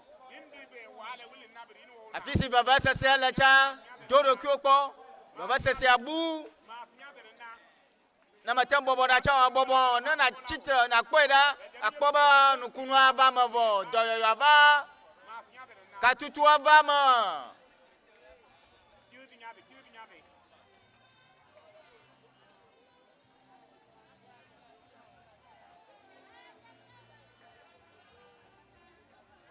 abomama yina jichawa kwa ichi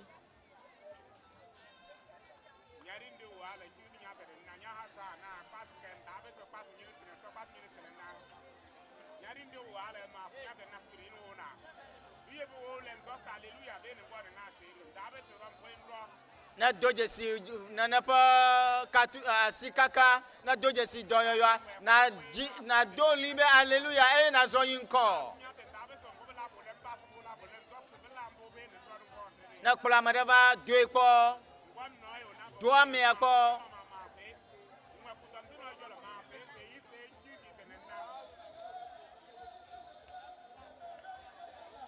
mikafu apoto la banala nunyo wamla miadoma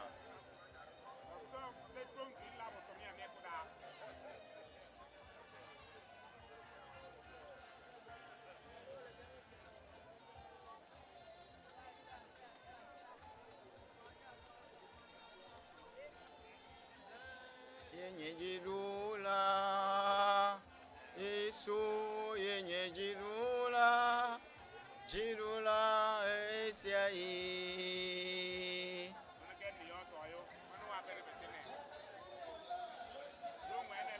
amulo tokholo dodombo o chakpo dodo kyokpo nana do kwesako kwesa nana kwe wabama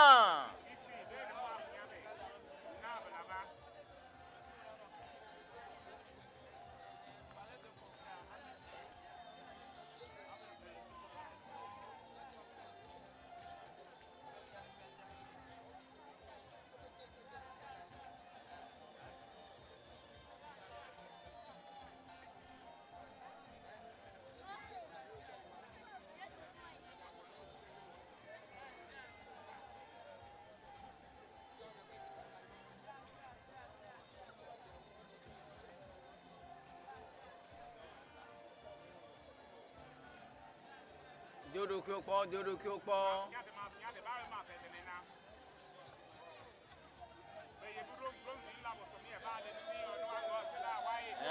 amen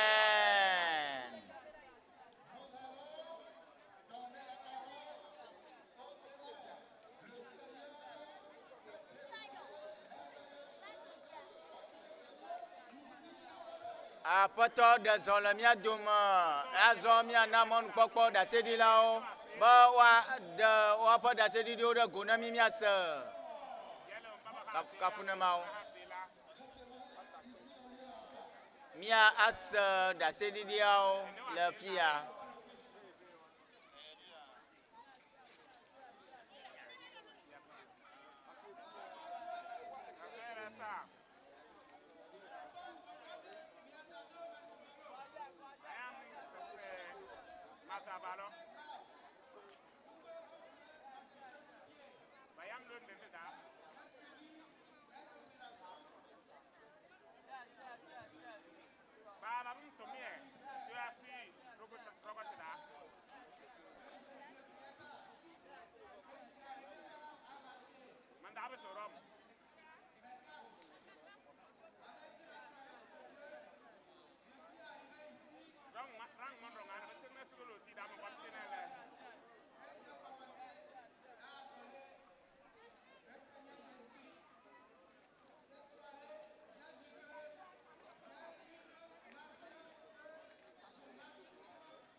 Anɔvia be tsayi wɔ dzafɔku aɖe eye wobe woatsɔ afɔ na ye wowɔ operation vɔ vɔa fifi ye va tso tsɔke vɔa egbea o ye megba le zɔzɔm kple bekiya o ye da asi bekiya ye ŋutɔ ye le zɔzɔm woakafu aƒetɔa.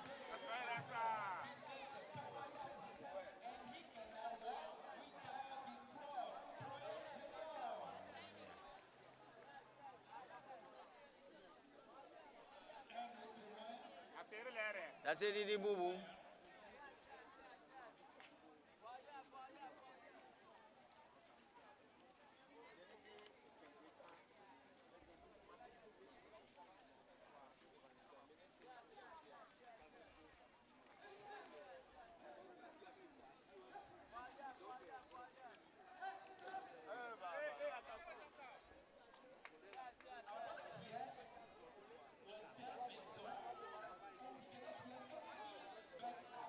Amea yi me ŋkɔ se mie la ɖe tututɔ vɔ fifia ele nu ƒom ele vava nɛ eye etoa tsa le nu sem.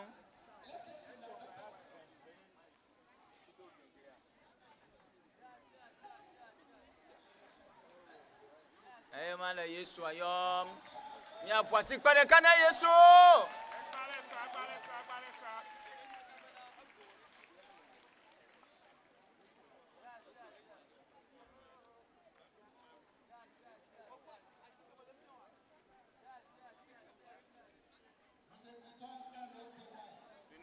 Dase di la bubu.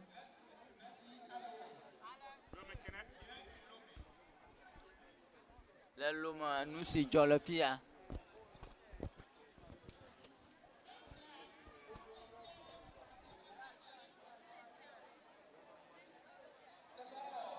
Alléluia.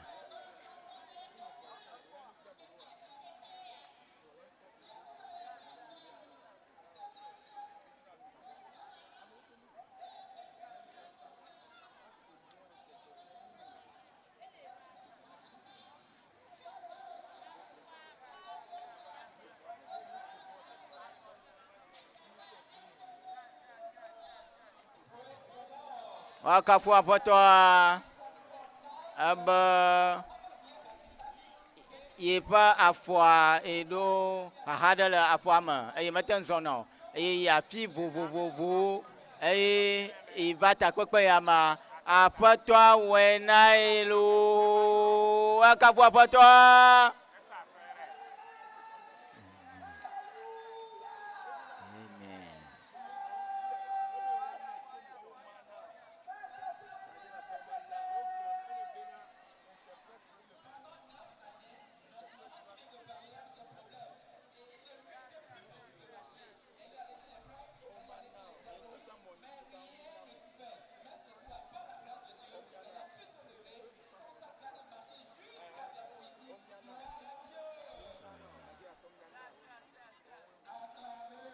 Mi ƒo ase kpe ɖeka ɖe aƒetɔa.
Mi ƒo asi kpe ɖeka na Yesu la mi kpɔe ɖa.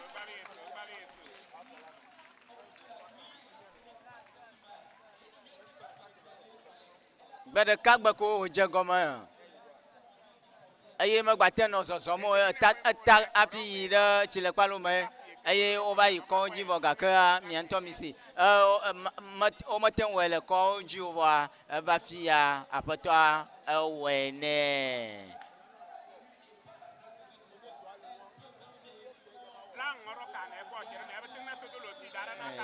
Mi ƒo asi kpe ɖeka na aƒetɔa.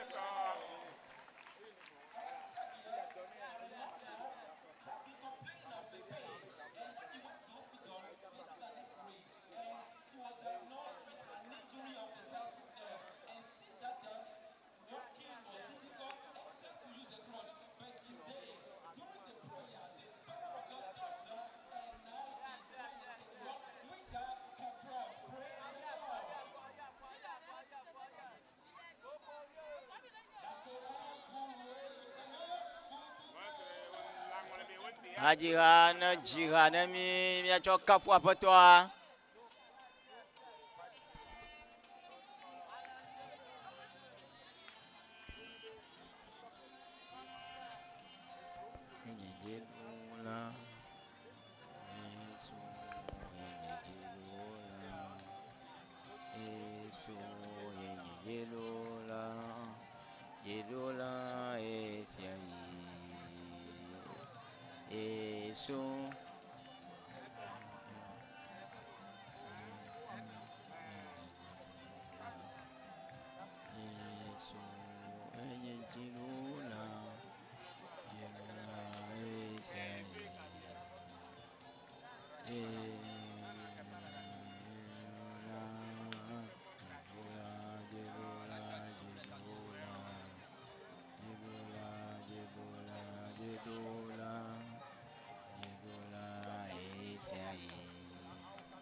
Amen.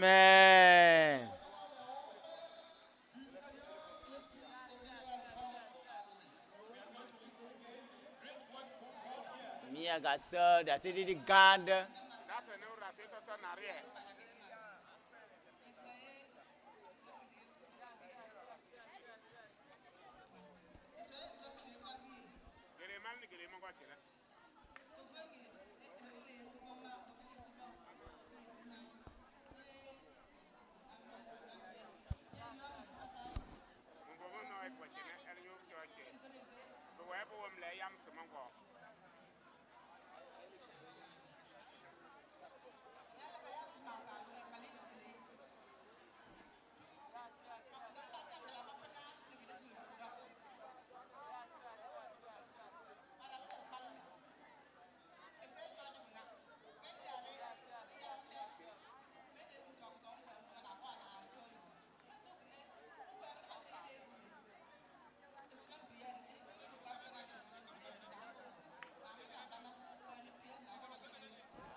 Acha nenema ke aƒetɔ ayɔdɔe mete zɔna tsa o vɔa afi sia aƒetɔ ayɔdɔe ete le zɔzɔm megbale yeƒe atia le alo ati yiwo ŋuti woziɔna ɖoa ɖe asi vɔ ele zɔzɔm.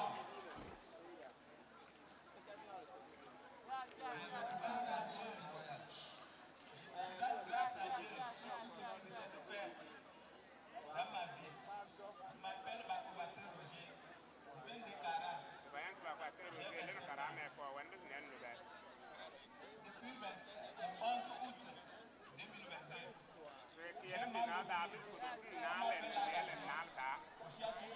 No via be chokara.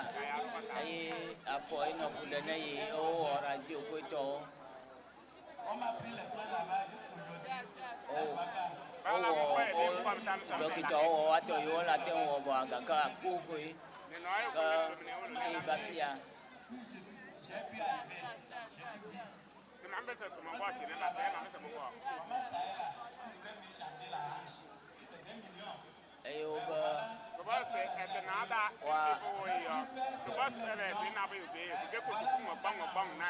ya be sentir o la ona ye ma wa million manya we ba fifia ye ma le so so mi kwera to wa chaba ma bo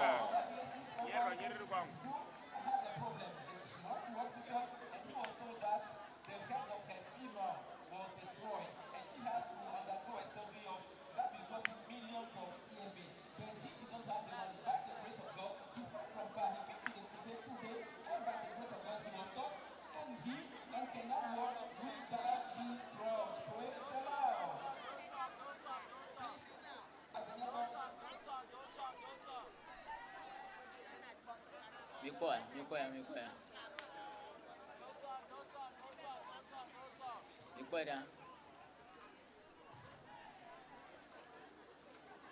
Encore un témoignage que la chorale va nous donner la louange. mi agba se da se di de kai koral la chi ane mi aka fuma u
Praise the Lord.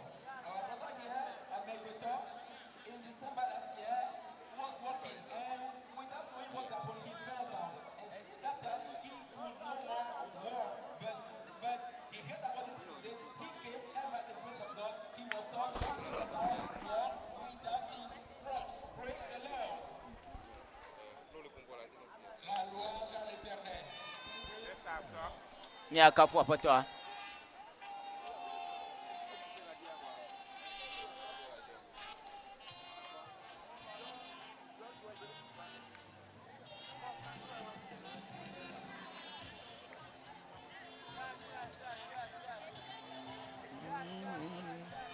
mau pamenu bebe donku dasio mau na cho pe da amen mi agba se da se di bubu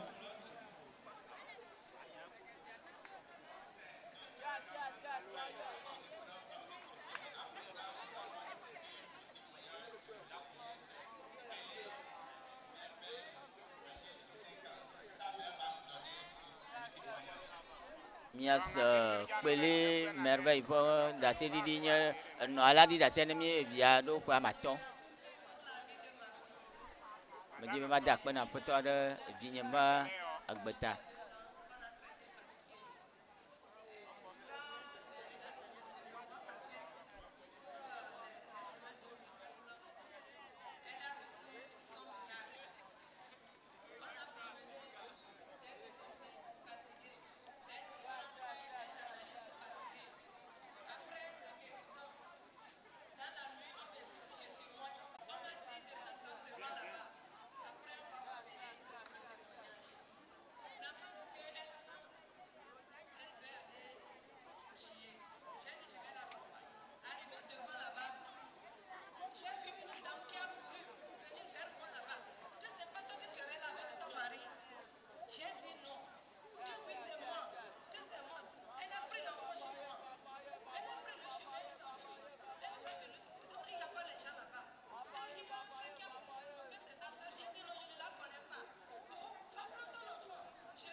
Mawu yɔ dɔvia le wòleti va yi me eye wobe ya ɖi ɖe asi wobe ne ɖi ɖe asia yewo la wu ɖevia eye mete le ɖe asia ɖim o eye wòva fi ya ebe ya ɖi ɖe asia eye wona mɔe be ne wòanɔ ŋkɔ eye wonɔ ŋkɔ be ya ɖi ɖe asia amebu va nyɔnu ɖe ƒu du va lé ɖevia be eye le dzre wɔm kple srɔ̃ alo woe le dzre wɔm kple srɔ̃ alo ebe mewɔ dzre kple srɔ̃ eye wòxɔ ɖevia le esi koa sese koa trɔ dze vivitime ƒe mɔ eye yeƒu du kplɔe ɖo eye yebe xɔ ɖevia le esi sese le esime ye nɔvia ŋutsu aɖe tsa kpɔ nene ƒe nɔnɔmea eye wòdo ŋusẽ yi be yi ne xɔe le esi eye va be yeaɖi ɖe asi le nu si Mawu wɔ ne yi via ŋuti be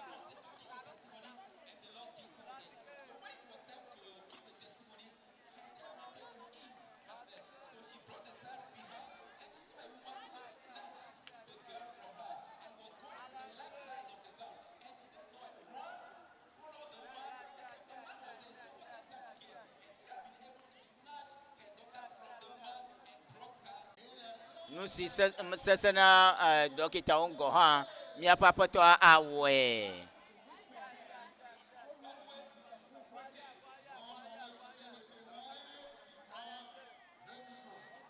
Míase ame bubu ƒe ɖaseɖiɖi.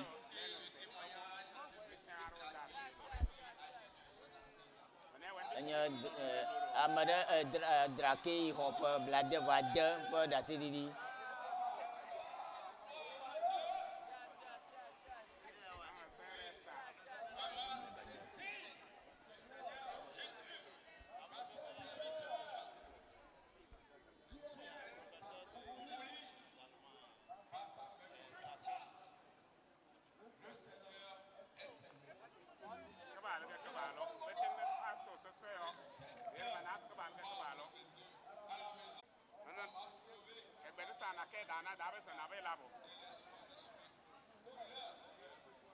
Wazase bala komba we.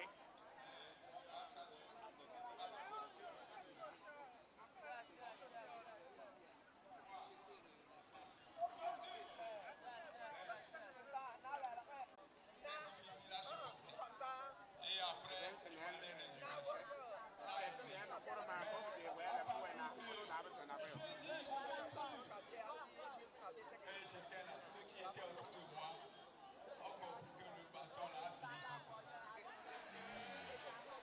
Je sais que je vous le dire. Et les enfants m'ont dit, mais bon voilà, donc vous comprenez. Praise the Lord. On va pas compter ça. Alléluia. Nɔvia be yewoasi da eye yitsi anyigba wova kɔkɔ yi tsɔ yi ɖe aƒeme va kɔ yi ɖe kɔdzi eye wova do yi kpɔ ku nuwo vovovovo. Vɔ emegbe ya nuke va dzɔ wova le rééducation koetɔ wɔ na yi le nuya ɖe yebe zɔzɔ me nya ŋuti koetɔ le atikewo za koetɔ vɔ gake enua mele ɖɔɖɔ ɖo gbeɖe vɔa le takpekpe ya ƒe nyama ye va tso yawo ɖe agbe ya Mawu kasi ŋuti eye nɔviwo gblɔ be ati ya yi ŋuti ye le zɔzɔm ɖoa ye magba ayi edzi agba kpɔtɔ nɔ zɔzɔm ɖe ŋuti o eye to Mawu ƒe amenuvevia ma ye le zɔzɔm fifia ati ma nɔ mee ye gba le beki ya za hafi le zɔzɔm o. Wada kpe na aƒetɔ ɖe nu gã yiwo wɔ ta.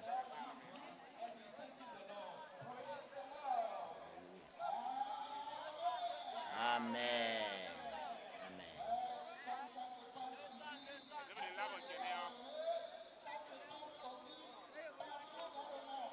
Abe ale si wòle me vam le lome le kege le fi ya ele me vam nenema ke le xixia katã me.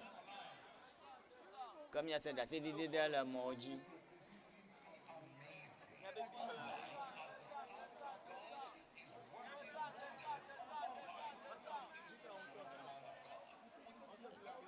Le Mawu ƒe amea ƒe Mawu nyagbɔgblɔ nua Mawu le zɔ ɖem eye wòle zɔ ɖem le afi vovovowo eya ta mía ase ɖaseɖiɖi ma le aƒetɔ ƒe nuteƒewɔwɔ ƒe nuwɔnawo nu.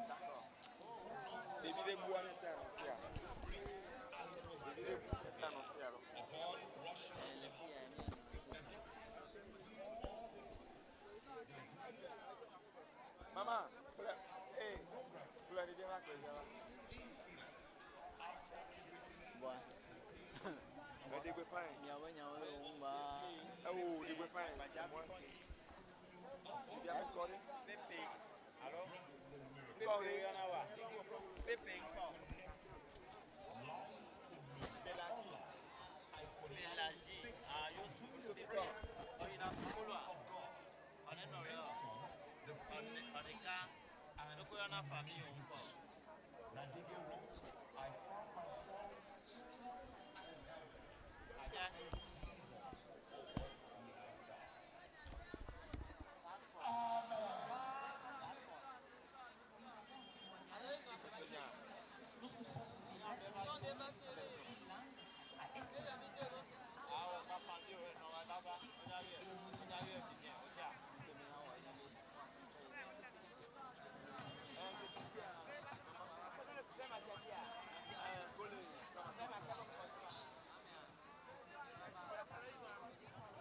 Amada Babi Bois, ne va y aller supermarché à bord de piment, sécurité qui est au bon. Au corps de vide, au corps de vignon, il y a de.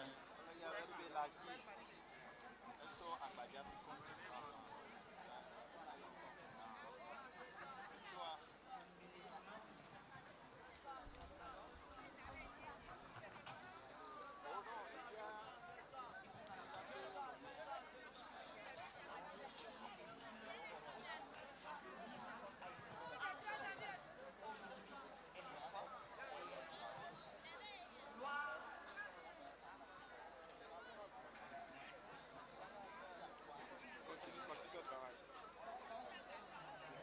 Et tu as cascade. Ah ouais, mais cascade. Président. Et il y a un tout la main, tout la fille, on est le fait d'un bébé, c'est le film à Machano.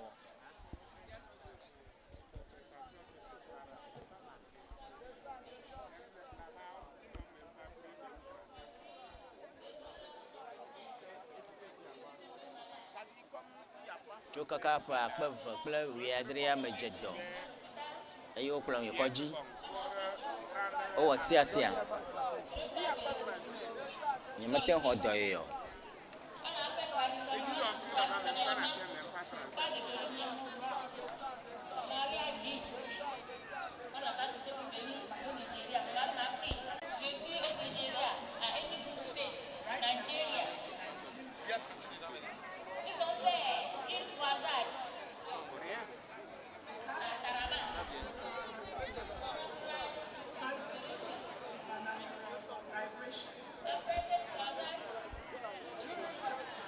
eye le dɔléle megbe wowɔ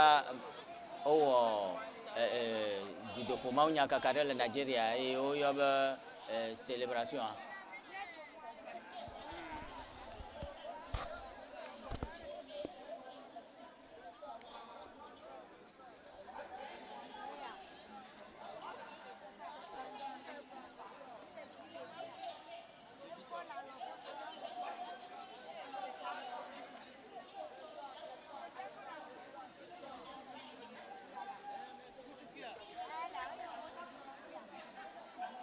Eye le nene ƒe dudoƒo mawunyakaka megbea enu yi nyemete ŋu wɔna tsã wogblɔ nam be mawɔe kpɔ nye asiawo menɔ wo dom kpɔ koa to mawo ƒe amenuvevea ma azɔ nu yi nyemete ŋu wɔna tsã wa meva le wɔm eye metso nya me be mava aɖi ɖase tso nu si Yehowa Mawu wɔ nam la ŋuti.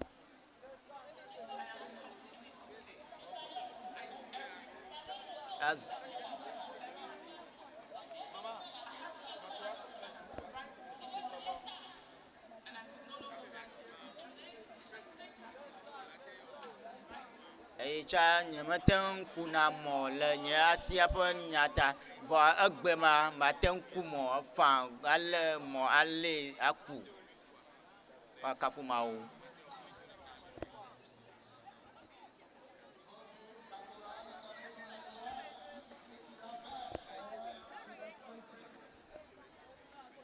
jihad na jihad da mi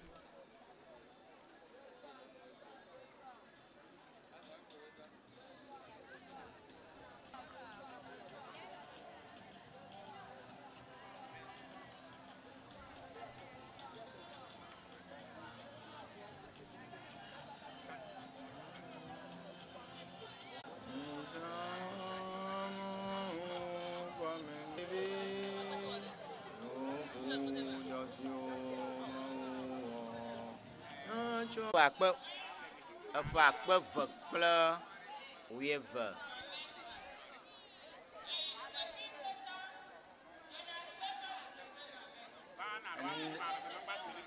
Ndeva se ya eɖona ɖa vi ɖe ne wɔkua egba trɔ dze na edzi ne dzidzɔ vi ɖe ele gba trɔ dze edzi.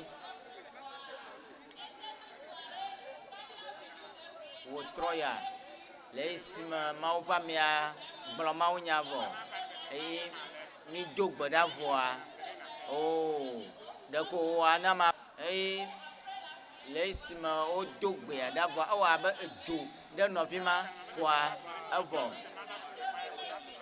Medi be mada akpe ne Mawu elabena nene ƒe nɔnɔmea edzo keŋkeŋ. Akpe.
Meke wɔ nu sia o.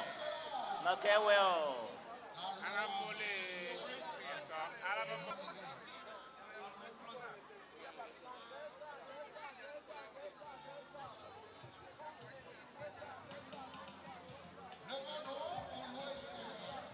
Mina mia tsitre ne mia kafu aƒetɔa.